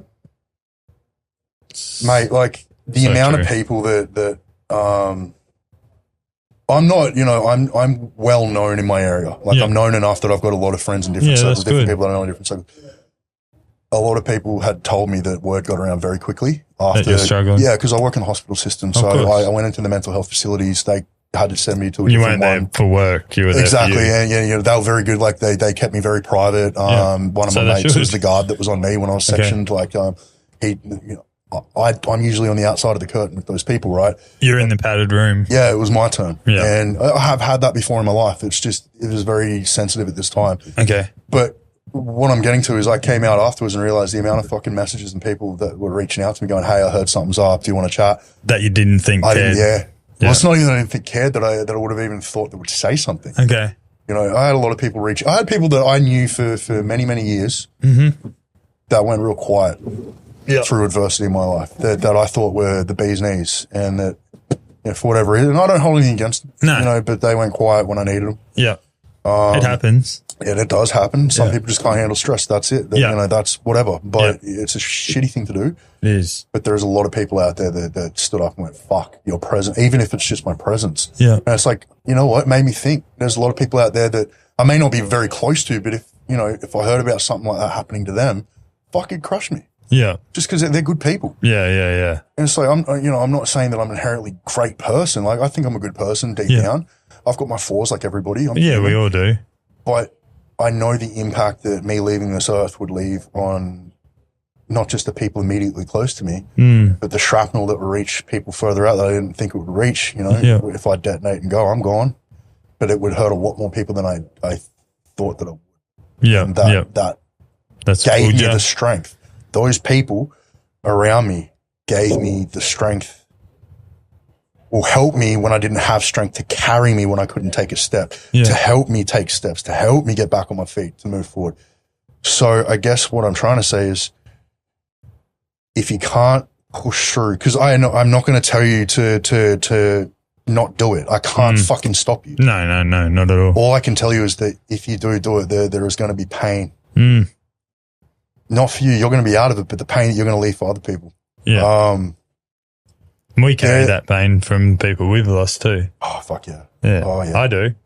Yeah. Yeah. I do. And even people that I used to know, I hear about, there's some, I'm not going to name names. No. There's someone I knew just after New Year's took their own life that I knew over the years quite young and from quite a young age. And, you know, it's pretty sad to hear about, you know, and it's like that, what's that person going through that they couldn't open up and talk? And it's like, I've been there, so I know what it feels like. That's why I'm trying to say, I don't have kids, right? Like I kind of wish I did, you know, I wish I had kids and a partner and all that. You know, I really do. I feel like that's where the purpose would be. You know, but right now I don't, but I do have really good people around me. I have my dog. I have a lot of things to live for that I didn't feel in that moment. I couldn't see in that moment. And you asked me earlier what led me to that moment. Yeah. A lot. I had 30 years of trauma begin to unravel and hit me. The fact that strongman and powerlifting and strength was not there anymore. Yeah, I couldn't hide behind it anymore. So I had nowhere to hide, and I was exposed.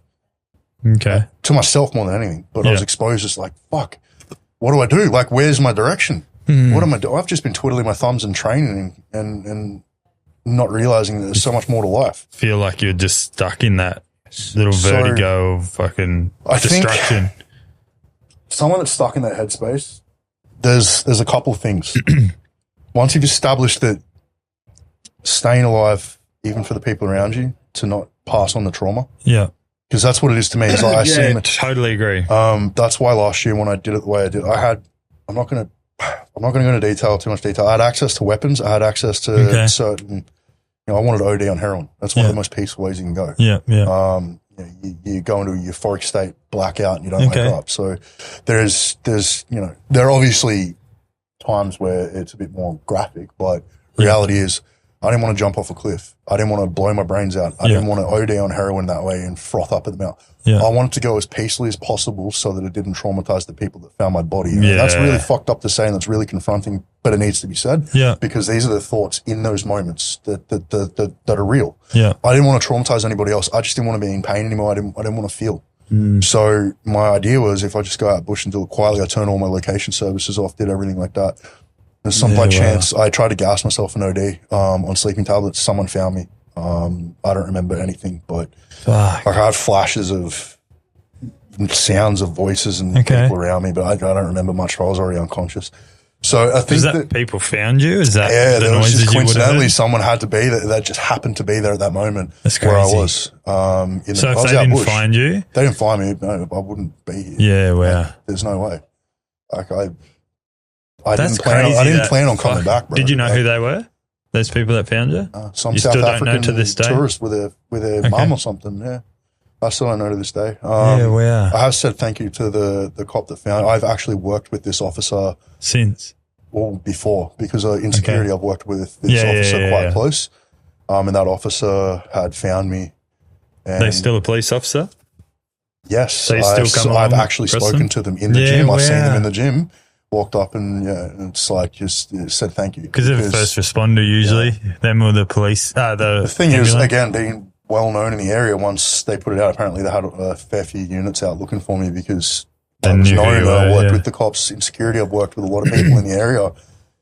And I turned my location service on. I knew they'd be tracking me 100%. They were, but they couldn't pinpoint. They knew where you were last, yeah. I shut it off. I don't remember much about that afternoon. I was in this very stoic state where I was just like, no, I was content because I'm like, I'm no longer going to be in pain. But the other thing is, once you understand that you have purpose, if not for you in the moment, for the people around you, those people are going to want to help you. Yeah. And my biggest advice to anybody coming out of that shit, on the other side of it, sorry, I keep hiccuping. You're right.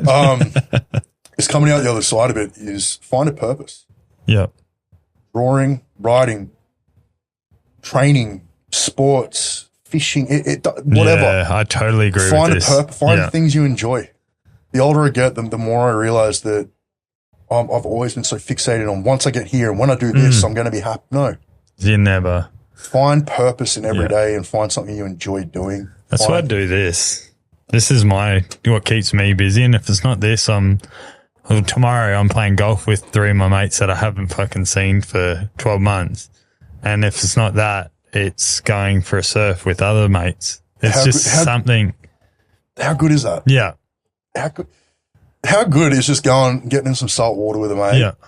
It's and the just best. talking some shit. Yeah. Like, even if you can't surf, you fucking just sit there in it's the Aussie way. Like, the majority of Australians, we're on the coastline or within an hour of the beach. Yeah. And like us, we're lucky. Yeah. We're 5 minutes from the water, yeah. right? And we It's at the end of the street. Yeah, literally, you walk out here and it's at the end of the street. Yeah. And we grow up around that, and that's sort of the area. But that's the Aussie thing is we catch up with mates, go to the beach, have a swim. It's one of the most therapeutic things you can do. I love it. The magnesium, the sun, everything. Bro. Yeah. So I think finding purpose, one of the things that I did coming out of that last year was I forced myself to go out with friends more and do things because I just shut off. Yeah, nice. I was like, no, I can't do this anymore. And my mates, boys, they check on me now. Like I have a few mates ever since then have not stopped checking in on me. Good. And they won't. And it goes both ways. Yeah. So that's me. I'm that bloke that does that for everyone else. And this is kind of cool for you too, and your healing as well, because you get to talk to a lot of different people and get different perspectives and their take on thing and what aspect they have on life. And you can sort of piece together in a melting pot all the different things you can find to be useful to your journey. Yeah. And I think that's the cool thing about these podcasts. You don't have to agree with everything that's said. You don't have to like everything that's said. But there's usually going to be something, like there's plenty of people I disagree with, but they have some good ideas that I agree with. And this is the thing with you don't have to agree 100% on everything with everyone. Yeah. Just take what you learn, take the positive and negatives from everything in your own way and apply that to your journey. Be yourself. You'll attract the right people. Yeah. But coming out of these situations and learning to be yourself, learn to accept help from those people. I used to struggle to accept help. I still do sometimes. Just remembering that what would I do? I'd want to give help. Yeah. So, and I want that person to take it. Exactly. That's the way I'm trying to live now, is put myself in their shoes. Yeah. And I think we need to do more of that. We need to encourage our mates to take the time to figure out who they are and what they want to do. Yeah. That's, if you have some kind of drive, some kind of passion, some kind of something to look forward to, not in a year, but on the weekend, a day in the sun, just catch up with a mate, a coffee, whatever it is. Yeah. Those simple little things build purpose. They do. I take it from someone who I relied on my sports for so. My strongman was everything. Yeah. I let bodybuilding destroy my mindset, which destroyed my marriage. I let strongman sort of fall into that position as well, where I couldn't. The gym just was no longer fun. Like I just wasn't enjoying it anymore. And there's so many parts of it that I wish I recognized at the time to go, this is no longer serving me fucking purpose. Yeah, wow. But it led me to that point. And last year I had 30 years of trauma hit me at once. And then the relationship I was in wasn't fulfilling. And it wasn't, she's an amazing woman and I wish her nothing but the best. I was a very, very sick person. I wasn't in a good headspace. And unfortunately, that was collateral damage. Was that Yeah, of relationship. course. And that was the nail in the coffin. It was a trigger point for me that the gun was loaded and ready to go off. That was just a trigger. And then that relationship happened to be the breaking point, everything, the breaking point. And again, she did nothing wrong. It was entirely I was so unbelievably unwell, and I didn't realize how. That's the thing with self-awareness. It was, bro, you lose. You know what it's like. You lose self-awareness, and you have no idea how inflicted you are. Yeah, and then you just explode and leave shrapnel everywhere. Yes, and just hurt everyone around you. It's such a and that circle becomes a lot smaller too. Oh yeah, yeah. I'll share something which I have never shared publicly. Okay. All right. I've never shared this. Thank you. And this is something that is pretty heavy. Okay. I wrote this. Here we go. So the reason I want to read this out is I used to draw and I used to write, and I want to get back into it more and more and put more of it on my media. Okay. Right? Like, it's something that I do. If you're on my social media, Morbid to Monster. I was just about to say, if they're not, where do they find you? Yeah, Morbid to Monster on Instagram, Morbid to Monster _official. So Morbid to Monster official, the Monster, Taylor O'Moore-McClelland, whatever you type in, you'll find me. And if you can't find me, ask me, and I'll point you in the right direction. Exactly. Jump on, ask Matty. So we're in a point where vulnerability and embarrassment and social embarrassment, social anxiety, all these things are such an all-time high because everyone's on fucking media. So I'm going to be as real and raw with you as possible. I have no shame in anything, right? Like, anymore. I just don't care. Like, I don't live with regret. I'll say this before I read this. I'm the exact same. And the reason I don't live with regret, because I hear it all the time. People throw the term regret. They go, oh, I regret this. Yeah. No, if I regret something, it displays an inability to have learned a lesson from it. Yeah. So it's me having an inability to learn. This is my opinion, by the way. Me having an inability to learn from my mistakes or situation. So if I've learned something, then I have something positive to take from that forward. Okay. Why would I regret that? Yeah, yeah. So if I've had something bad happen, it might not be till years later, and I look back on that and go, oh, that makes sense. Well, I get it now. Everything happens for a reason. Exactly. So I like to say that regret's a negative connotation we attach to something. It's like, if I regret that, then I'm always going to see it as negative. Yeah. If I take a lesson from it, then there's no reason to regret it, and I accept it as an event. I'm indifferent on it, and I can even see it as a positive. Yeah. So I wrote this. This is in your notes, obviously. Yes. So this is as raw as you get. I wrote this. So this is when did you write this, by the way? This was in the mental health ward last year. Okay. After you'd been I was admitted? in Tweed Hospital, admitted as a mental health patient. In the old one or the new one? The new one. Okay. It's really good, actually. They've got a really good facility up there. Down there. Down the bottom. Yeah. I know exactly the one. It's really good. They're really good nurses, really good people in there. Very, very hard for me to be on the other side of things, especially a couple of nurses I've worked with. Okay. So that was a bit confronting, you know. Yeah, You know, my name went on the system. A lot of people in mental health, Northern Rivers, they saw my name on the system. Like, it is what it is. Yeah, yeah. But I wrote this in there, and it relates to 2 nights before I nearly took my own life. Well, I keep drifting away from the microphone. You do. My bad. I don't want this to be missed. That's No, you're right. reason. So I look at the fucking beard on there. It's okay. No, we're good. So I went to, if you're from the Northern Rivers, you know Lennox Point, you know you know how beautiful it is, but you also know the reality behind Lennox Point, and a lot of people, I've met people that have survived jumping off that. Okay. Right? It's 80 meters. Yeah, wow. I brought my dog with me, so I didn't jump that night. It was 2 nights before I actually attempted. I'd already told myself I was going to do it. Okay. I just didn't know when. I just knew that there was going to be a point where something would happen or get said or whatever. Yeah. And that'll be it. I just knew that it was going to happen. I didn't know when. But that night, I remember standing up there, and I just had all these emotions. I stood there on the cliff, and I screamed into the rain. It was pissing down rain, just screaming off this cliff at midnight on a Sunday. Fuck. Just letting it out. Trying to let it out. I just couldn't. It wasn't enough. So that night, I put into words. Okay. I used to write hip hop. I used to write verses, political hip hop, that sort of stuff when I was younger. Some of my mates are really incredible hip hop artists. Yeah. If you're into hip hop, look up Velvet Sand on YouTube. Okay. They're choppers, really fast, crazy hip hop artists, incredible artists. So I used to write rhymes, and I used to freestyle and battle rap with my mates when I was younger. We used to, we were a bit of a little homie crew. That's cool. But I I have sort of a way with trying to put my thoughts into words. And if you're on my media, you'll go down, you'll see things that I've written over time, and every now and then I'll share them on my story and original words and that sort of stuff. Yeah. So this was a bit of a hard one to put out there, but I'm going to, because I feel I can cut this up into a reel too if you want. Yeah, well, this is a 16 bar verse. Okay. But I'll read it poetically. So I'm not going to read it as a verse. I'm going to read it poetically because it was written as a poem first. Okay. One day it might be in a track. You never know. Like, I'm thinking about getting into hip hop again. That's cool. This is do it for you. Yeah, bro. I'm not doing it for anyone anyone. Like, I'm doing it for me. But if my words resonate, then let me know. Yeah. Because this is the other thing too. Is like me being in the media. I try and get back to my messages as much as possible. Mm-hmm. You're very good at it. Hey, you're good at it. You got back to me. Some people, man, it's like 2 or 3 days before I get back because I just get online and like post something and then I get off because I'm like, fuck, there's so much going on. And like, especially all the political shit stuff going on at the moment. I just, okay. So this is my experience from that night. Yep. Standing on the cliff edge, what was going through my head. Just a couple of steps, then a leap over the peak. Just a couple of reps to make my heart's beat.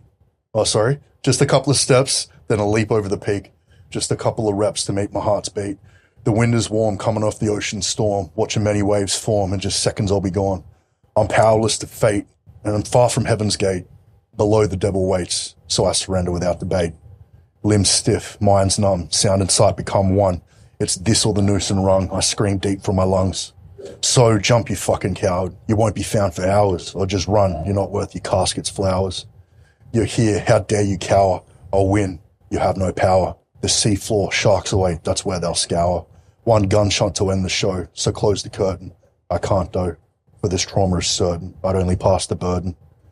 But then just a quiet place. Maybe I'll find seamless way to release the cousin of death and induce sleep. Maybe then I'll find peace. Fuck. That's deep. That's real deep. Yeah, I've got a lot of writings. This is all different writings. Like Thank you for sharing that. That's okay. The reason I shared that. And I'm sorry you were at that, but I'm glad you were at that. I'm glad place. I survived it. Yeah. That's what I was about to say. I'm glad you were there to realize that that's where you were at your worst. And now you can. How can I put it? I appreciate that. But that'll help someone for sure. That's the thing. People go to places and survive and come back, and that's how we learn. Yeah. Unfortunately, it takes those sorts of things to happen to people for us to understand that it can happen. Yeah, yeah. Whether it can happen to us or be close to home. Yeah. There's been times in my life, for me personally, I've always been close to that. I've thought about suicidality and had suicidality the majority of my entire life that I can remember. Even now I have days where I'm like, I could just off myself. But it's just a thought. It's just an impulsive thought. I don't act on it. But it's just like... many people do that. Exactly. And there's people that I've met that haven't. However, they have ended up in those times of thinking. Yeah. And it's like, fuck, really? I would have never picked it. And it's more terrifying for those people because they just don't expect, and all of a sudden they're in this thought process going, what the fuck? Yeah. It's terrifying. So the reason I share that, and the reason I want to share that, is because what you see, a big tattooed, scary looking guy, a lot of people, I've had people cross the street to get away from me. Yeah. If you got the face tats. Yeah. I mean, at the end of the day, I get it, and I'm fucking...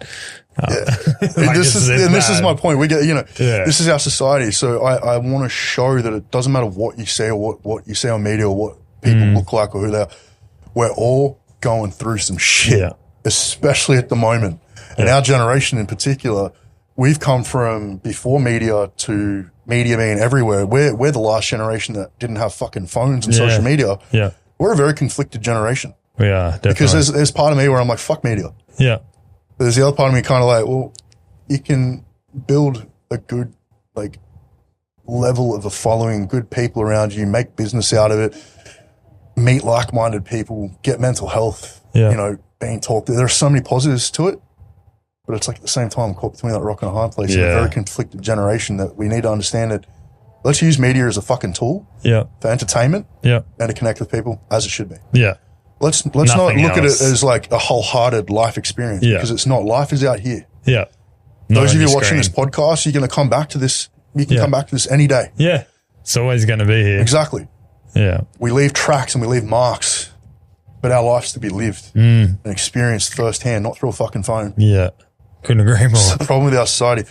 Like, I try and be as real and honest and blunt as much as possible. Yeah, I'm the same, bro. I'm the exact same. We need more of it these days.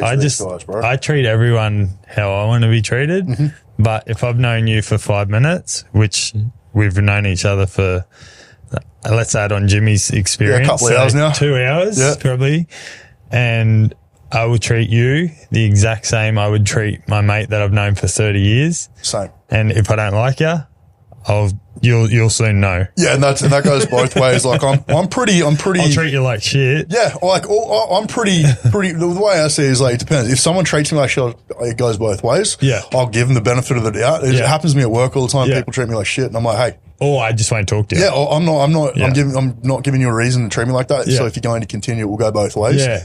However, if you're neutral. I don't know you, but I don't get on with you. I'll still be nice to you. Yeah, we may not agree on shit, but I'll still be nice to you. I probably worded that wrong. I won't treat you. No, I know like what you mean. shit. That's why I was trying to reword it, bro, because I know what you mean. So it's the same thing. It's like exactly the same thing where we sort of get so strung up on like, oh, you think that, so fuck you. Yeah. It's like that's the whole problem at the moment is that everyone, oh, you think this and you think that. It's like, shut the fuck up. Yeah. Everyone just take a moment to breathe. You can think that. You can think that. I'm going to think that. I'm going to keep walking. I have a few blokes at work that I just don't agree with and I just don't talk to them. Simple. We're there to work. Yeah. We go to work. Yeah. It happens to me at work. I meet people all the time that I'm like, oh, yeah, we are so on different opposite ends of the spectrum. However, we both have a common job to do right now, so let's get that done and move on. Like, it doesn't have to be the be-all, end-all.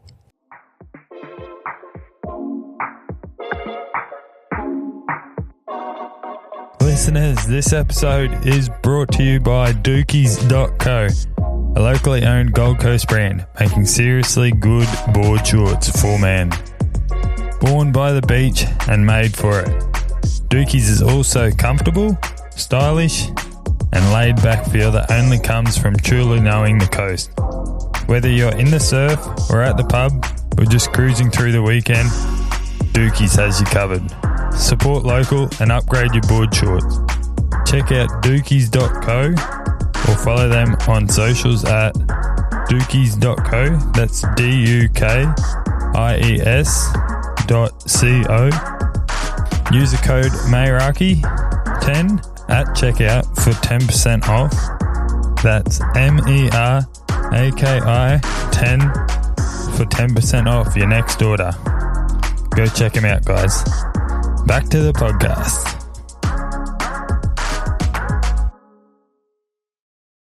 What I want to say, mate, is thank you for sharing that. That's okay. We've got a few little funny ones. Just let's brighten it up before we end it. And then we've got 5 questions at the end that every guest gets. Yep. They're also a bit fun. Oh, but do you have any superstitions or routines? As we get a bit of laughter in the background. Yeah, that's a question I've not. Yeah, that was well timed. That's a question I've not been asked before. Like this. Yeah. Any superstitions? Yeah, left sock, left shoe, right shoe, man, or I was always a DVD up kind of guy, and I always used to have to use the same pegs on the same bit of clothing, that kind of shit. Like, nice. I think that's actually quite common. Be weird, but common, like semi-common. In your mind. In my mind, maybe. I don't know. There's some weird ones. Not so much. Like, I guess we all have our habits, but I don't have none that come to mind. None that come to mind that's like overly weird. Like, no hats on beds type of thing. Like no umbrellas inside. Like it doesn't affect me. We got one at work. If you put your hard hat on the table at work, it's a 6-pack. Like that's a stupid that's just an easy way to get a fucking 6-pack, bro. I supplied a starters carton because I started a new job, so I supplied a starters carton for the boys yesterday. The first time I've brought alcohol in fucking forever. How weird is it? And I was like, fuck, it is so expensive. Yeah. I did that even a couple of years ago for an ex. I went to it's like, what the fuck? Get us some alcohol, and I was like, what the fuck, bro? Yeah. I knew about cigarettes in Australia. I didn't know about the liquor. The alcohol, I got a 30-pack of cans, and I think it was $76. The last time I brought They're it. like half that last time I bought one. Yeah, that's what I said. I was like, how the fuck do you cunts afford this? Like, even 50 is steep. Yeah. What? $76 for 30 cans. Get off the piss. Stop smoking durries. Fuck. Yeah, crazy, eh? Get on meth. It's cheap. No, don't get on meth. That's bad. Yeah, don't do that. Don't chop that up. This one, I always get dead noise, so silence for this one because people don't know. You got me. They don't answer it, like they can't just answer it straight away. Yeah. I reckon you'll give me some dead air as well. You're stuck on a deserted island. What 3 things are you bringing? There's that dead air. I've got a few, because I've got so many things Go. in the top of my head. Give us your first one. I'm going to go with a Don't tent. overthink it. Yep. All right, tent. Appliances to cook food, like a camping kit. Okay. And weed. Okay. There you go. Nice. I like That way that. I know I can sleep. I'm Yeah. going to be sheltered, and Yeah. I can hunt for food and get Yeah. food. I can fish for food. I can build Very lines smart, and all man. that. If we're the only other thing I'd have is my dog, but if I'm lost on Yeah. a deserted island, it's You're highly gonna have to unlikely eat if your I can dog. have. Well, it's highly unlikely to have my dog with me. So You're going to eat your dog probably if that's the fuck case. no. I'll let him eat me before I eat him. Bit of peanut butter, you reckon? Yeah. We'll share my leg. We'll share my leg. No, actually, it has to be one of my hands because I need to run. So, Yeah, true. yeah. That was weird. Yeah, you got me a bit on that one. That Good was, question, eh? I like that one. I'm just trying to fucking find my settings because I haven't connected to Bluetooth. Bluetooth is down here, Roadcaster. This will trip you out once it actually works. Your life has a theme song. What would it be? And I'm going to go onto YouTube and I'm going to find this song. Other than the one you just read to me. I have a real dark one for that. So That's fine. Initially, it was Mad World. Mad World? Yeah. Mad World. I don't know this. But by Tarrant? No? No, Gary Jones, I think it is. Gary Okay. Jones. Gary Jules. Gary Jules, it is. Yeah, that's him. Yeah. It'll play some ads at the start, but Yeah. maybe it won't. There's Shit. There's so many, like, I'm a music head. There's so many. Wrong one. Yeah, there's so many where. Is this it? No. Not it? No. No, well, this is definitely not it. No. I clicked the wrong thing. It's right here. This is an ad.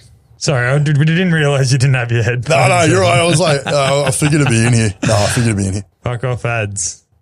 My mate will cut this out, hopefully, if I tell him. I'll fast forward it a bit. Yeah, that's it. So that's the dark one. Yeah. Everyone knows this song. Yeah, so that's just like sort of in my worst states. That's sort of how I felt. Yeah. And that's actually a song that's been put in a lot of BPD videos. So Yeah. I've got complex PTSD with diagnosis of like BPD sort of traits, which comes from Okay. the abandonment side of things. Yeah. So that's sort I of get that. where that's where I My first. father left my mother before I was born, so I get that. Yeah. I totally understand. So that's where why you we're come very from. similar with Yes. our diagnosis and misdiagnosis and all that. Yeah. So there's that one, but there's so many songs like. You don't have to pick. Yeah, anymore. there's only so one. many. That's like the down one. I could be all comical about it, and there's so many funny songs I could do. That's but a good one. That's me being real. Like Yeah. that's That's how me it when I should be. feel like shit. Yeah. That's me at my core when I'm like, I feel like I'm burning while I'm alive, type of thing. It's Yeah. like that sort of resonates. I've got a whole List? Playlist? Yeah, I've got a playlist dedicated to when I feel like that. To let it out. Now I know it's healthy to let it out. Yeah. But I don't listen to it because until I'm in that state because it can trigger it. Yeah, that's I've got a fair. fair few tracks in there that are sort of similar to that. Some Yeah. Linkin Park ones that sort of Yeah, stuff, nice. that- Numb. Yeah, definitely. Yeah. Oh, definitely. In the end. Yeah. So there's definitely. Fuck, there's so many that come to mind, but that's probably That's all right. You only need to give me one. If you had to, this will fuck you as well, this question. I like it. If you had to swap lives with one person for one day, dead or alive, who would it be and why? Only one person. You can't give me any more. Only one. Yeah. Can't remember his name. He was the guy that they made the movie about, Into the Wild. Into the Wild. Can't remember his name. Fuck, what have I done here?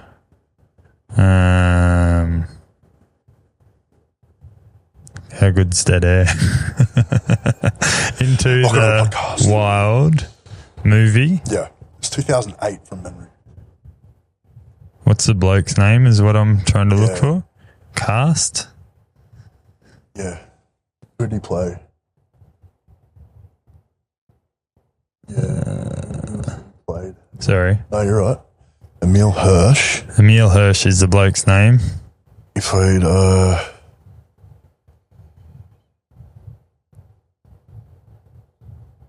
Christopher McCandless. That's it. McCandless. So Okay. he Who travelled through North America and into the Alaskan wilderness in the he early got sick of 90s. society and like the way things are set up, and he just was so okay with his own company that he went off into the wild, and he passed away alone in Alaska in the wilderness due to the extreme climate. But it's more his principles and what he like. I wish I had that a lot of the time. I don't have the mental capacity to deal with myself on my own, because I haven't been raised now. 30 years plus I've been in society where I've been raised in this society, and to take myself out of that environment and go out bush, I'd love to.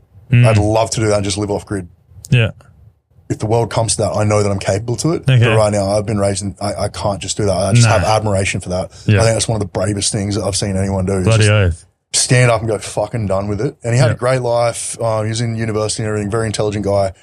And he just went, I'm done. I just want to go live in the wilderness. And wow. I just found it to be a very inspirational story of like self-discovery. And I find, being on a journey of self-discovery myself, I don't have the capacity to do that. So I have admiration for it. I find it pretty cool. very cool, yeah. So I think that's the person that I'd want to switch lives with, just to experience what being completely and utterly alone is like. I've got a mate at the moment who did similar, and he went down to Tasmania and did it. Okay. But I just, find that to be a very interesting Good on him, sort of, though. very, because it was just he didn't go into a climate, he went into an extreme climate. Yeah. He went into like the Alaskan wilderness. Yeah, it's crazy. And survived for as long as he could. And I just thought that was just insane. Full on. Insane. Takes a lot of balls to do that. Yeah. This one's interesting. I like where these are going. Your first thought is what I want straight away. If your body could say one thing about you, what would it say? Help. That was quick. Yeah. Why would it say help? Well, it's been telling me for years to slow the fuck down, clearly. Have you listened? Yeah, that's why I retired from Strongman. Yeah. That and the other reason is affordability of food. But no, it's definitely my body would just scream help. And that's what I'm trying to do now is I'm trying to learn to listen to my body more and more. And I like the fast pace personally. I don't know why. yeah. I fucking complain about it, but I like it. I like it, yeah. I mean, I'm not going to stop training. I'm going to I've changed the way I do things to sort of give my body, like if I need a rest day, I'll have a fucking rest day. Whereas I couldn't before. If it was like, I need to train on this day, like I might push it to the next day. Yeah. When I was on Strongman, because you do need the breaks. Yeah. But like I've had days where I've been like, I need 3 or 4 days to just makes fucking reset. sense. And it's like, I just have no motivation to train. And it's like, sometimes it's okay to do that because you come back refreshed. Yeah. So my thing is that's very quick and very deep. yeah, everything I say is fucking depth. That's good. That's good because, like I said, I like being a bit flat out. Yeah. Like me as too. soon as we finish with this, I've got another podcast at 1 o'clock. Yeah, I've got to go and try and eat. And it's 12:28. So Yeah, well, fuck, we've been going for ages. We can just chin wag. That's one thing we know. We can chin wag proper. for sure. But before we get to these 5 quick questions, Yeah. do you have any questions for me? Fold or scrunch? Scrunch for sure. Man. Yeah. My man. That's pretty, yeah, fucking hey, we got shit to do, fast pace. Exactly, literally. We ain't got time to sit there and fold the 3-ply. Mate, 2-ply scrunch. Easy to scrunch your fucking... Risk it for the biscuit. 3-ply, you got to fold it, you got to take your time. It's all soft, mate. Just get it. 1-ply scrunch. Yeah, my risk man. yourself. Yeah, mate. Public toilet 1-ply, the half-ply, that half-ply shit. You got to put it real gently because it's so thick, and you're like, snap, fuck. You got to try and ease it out. Yeah. Happy Alan actually put a video up on his story yesterday, I think it was, and he was at like a fucking public toilet, and it was, you know, those ones that look like an arsehole and you're pulling the fucking 1-ply out of it. Oh yeah. And they constantly, like, yeah. What the fuck is the go? That's here? a proper shit ticket. That's a shit ticket. That's like if you go, we always call it shit tickets, but if we're talking, that's the real shit ticket that's machine. the real stuff. You're only capable of pulling like one out at a time. It's fucked. If you're my size and used to do strongman, you're on a fucking Jimmy. Oh man. No, I got a shout out to the toilets in the restaurants with these food challenges and the ones that Jimmy gone to, the ones I've gone to, the ones that those toilets, man. Moment of silence for the toilets that put in the work. Oh, toilets at the powerlifting gyms too. Oh yeah. I'll take my hat off. Yeah, actually, a real funny one. The Arnold. I used to love going there and seeing you got all the toilets behind where the strongmen were. Yeah. You go, it's where you've got the bodybuilding station. Big blokes. Well, no, you go in there. Yeah. There's just fucking all the toilet seats covered in tans in the men's toilet. They're all covered in tan. Oh, right. There's just tan everywhere. Like when you walk in, it's like, fuck. So I used to always have to go. I'd go out into the hallway and use the other toilets if I could. Because if I had to sit down and shit, like you got tan everywhere in those toilets. Yeah, bro. no thanks. Yeah. So Melbourne Exhibition Centre, I've got to tell you, those toilets, mate, whoever did the plumbing there, fantastic job. Fantastic job. Oh, how good. Righto. Guess questions. First one is, do you have a party trick? And if so, can you show me? Get me a pen. A pen? Pen? Oh, I do. Yeah. Is it just you spinning it? No. Better than that. This will trip you out. You will not expect it. Keep the audience entertained. Keep the audience entertained. Oh, okay. I can give that a go. Give them a sing or something. Give them a fuck. I want them entertained, not crying. Well, it's just you and me, audience. And I don't know if you know, but I've got nipples. I bet you've got nipples too. Now we have the awkward silence. Marty's got nipples too. We've all got nipples. Oh, you missed out. We're having a good conversation about nipples. Oh, he will. Yeah. Here we go. Ran and got him a pen. And he just licked it. What's going up his nose? Holy! Didn't expect that, did you? I didn't. No. What do you had your nose pierced? So when I had the dominatrix, she used to. No, I'm just kidding. Yeah, I used to have it pierced and stretched. Yeah. I used to be able to get my pinky through it. Oh, wow. Yeah, years and years ago. Get that a bit of a what? Oh, it's so good. Right. Spit on that thing. Spit on that thing. Fuck, she went more. Man. She's gone now. She's she screwed herself up. So Is it weird if I leak this? No, just turn the camera off and I'll get my pants. It'll be weird if I have my pants on. I need my pants off. It won't be weird.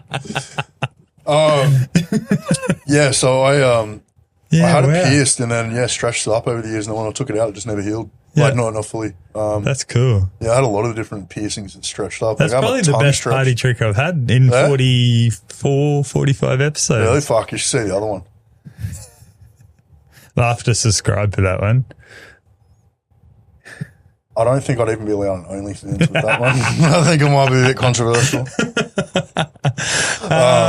Number 2 is, who's the most famous person in your phone? It can either be in your inboxes or can be someone you text, or you don't have to talk to them all the time, but someone. Oh, I'd probably go, they're more infamous. I don't really want to. I've had some infamous people on my phone. I've definitely had some well-known individuals and leading towards the fame side of things, but I don't really have anyone in my phone at the moment that I would call famous. I mean, obviously guys like Jimmy and stuff that are starting to approach that point of fame. Like Jimmy's pretty famous now. He is. But I don't know. I don't really have anyone on my phone. Who did you have that you can talk about? Back in the day, you don't want to talk about it. I can't really talk about it. That's fair. I had a couple of people on my phone that I probably wouldn't. Do you know who Matty Morris is? Why is that familiar? Morris. He does a lot of stuff for like celebrities and stuff. He has the I can't even think of his fucking podcast now. That's really familiar, that name. Yeah, he does a lot of like. I'll have to figure it out. It's bad that I'd have forgotten the name of his podcast, but he does a lot like high security stuff. I think I know who you mean. Does like bodyguard stuff. Yes. Yeah, I want to get into that. I want to get into high level bodyguard. Yeah. I'd really like to do bodyguard and like do firearms and all that sort of stuff. Yeah. So he used to be in the that'd be cool. Army. I think he might even or something like that. Yeah. Crazy. I don't know. I'll have a look because I don't know who I've got left in my phone actually because. That's all right. There was a point in time where I had a fair few people, like sports people, that were quite well known. Okay. Come back to the mic for me, bro. Yeah. Well, I keep drifting away. I'm good at that. I'm good at drifting away.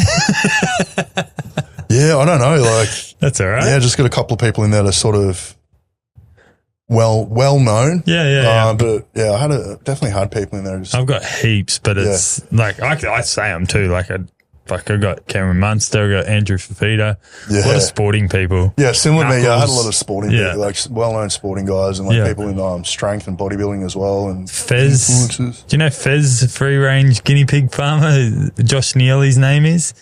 I'll show you exactly who he looks like. I was texting him this morning. Shit. Josh. So he's probably the thing. I'm really good with faces. Look how many followers he's got. Holy shit. I've seen it. I've seen him. Yeah, he's a good mate of mine. Yeah, I've seen him. He's fucking hilarious. See what he's doing? Come on. I love it. All right, here we go. He's like, here we go. Don't you whiz on me camera. Don't whiz on me camera, you reckon? Gets a bit fidgety. What? Yeah. Crikey, Moses, get in the middle, mate. That's good shit. That's like every bloke's content. Like this is good wholesome content. Leave this in, please, Ryan. 100%, bro. This is some good shit here. Whoa. Don't spray it outside the bowl, mate. How much you got in there? How much you got in there? I love it. My guest is parking in the street, so we're nearly done. Yeah, perfect. Yeah. Have you ever sent a nude to the wrong person? Yep. You have? Yep. Can you tell me about it? I'm not good with Snapchat. Like, okay, say it because okay, I have it. It's you don't want them on. Oh yeah, no, she's right. Yeah, it's mainly for just mates and shit, like just sharing shit, or me like ripping a blunt or something, just sending to mates. Like I don't really use it that much. I've had a couple of people where I've used it for a bit of fun, as you do, like it's Snapchat. Yeah. So you know how you can send it to like a number of people, or it says send to all. You put it on your story. No. I have done that before, but it wasn't a bad one. It was just a photo of my foot or something, like as I was walking. Yeah. I accidentally posted it. It was fucking weird. The nude though, no, I had I just select all. No, so under select all, you select people, and I must have bumped the other person. Oh no! And it sent to both. Both were. This is one of my loose times years ago where I was trying to figure out what I wanted to do before I realized, I'm old school morality. I'd rather have a good human, like a good partner. Yeah. That's sort of what I'm reserving myself for. Yeah. But at this time I was just dating around and like trying to figure out what I was doing in my life. Course. And so I had two of them that were similar names and sent it both. But thankfully it worked in my favor, and both of them replied back with very similar. So I was like, it worked in my favor. But a win-win. It was definitely not meant to. I think one of them, like, it was dying off, and then I just re-sparked it. Yeah, I'm not sure how that ended. Like, we're going back some years now, but it's when I was living in Melbourne years ago. But yeah, there's been a couple of moments in my life where it's been similar to that, where it's worked out well, but I've never sent it to anybody that's been it's been negative. Yeah, nice. That's thankfully. Good. But no, like, and they weren't even that bad, but it was just, it was enough that I've kind of gone, oh fuck. And I realized I went through and checked. When I realized I had two back, I looked at it, I'm like, oh, they're different. Fuck. That's the best. So it worked. It worked. Keep trying. It did work. You never know, you might receive one. Last one. Let's do it. Favorite pickup line? So when I was a strongman, my favorite pickup line was because I used to lift people all the time. Like I used to always pick people up. Yeah. So I used to always go to the gym and be like, "Oh, you come here often? I come here to pick up." Literally though, because I come here. Like, if I'm there, it's deadlift day. I come here to pick up. Yeah, I'm talking about the barbell. I mean, that did it work? If I'm not autistic, so I wasn't talking about the barbell.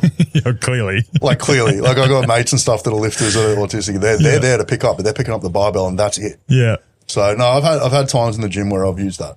Yeah, and nice. It's gotten a laugh. It's never really worked or gone any further, but I've had a laugh. Hey, whether they're laughing trying. at me or with me, fuck it. You never know. But I do go to the gym to pick up. Mate, what I want to say is thank you for driving up from Ballina firstly, but thank you for doing what you're doing in the space of social media, not just mental health stuff. Everything that you're doing is phenomenal. I'd like to say back to you the exact same thing. Thank you for doing what you're doing. I think it's great, and I think it's good to hear a bunch of different people's perspectives on mental health and life. And this isn't the end of us either. No, bro, we're gonna have to do more. We've how many fucking tangents? Yeah. Mate, sweet we got plenty. If you guys want to see a number 2 and you want some more, comment, subscribe, subscribe, share it around. Let us know what you guys want to see in another one down the track. Yeah, we'll do it for sure. And anything we didn't touch on or that we trailed off and didn't get back to that you want to hear the rest of, reach out because that was a bit ADD. But all good. Thanks good, brother. Very much, brother. Thanks, brother. Let's go. Let's go. Let's go.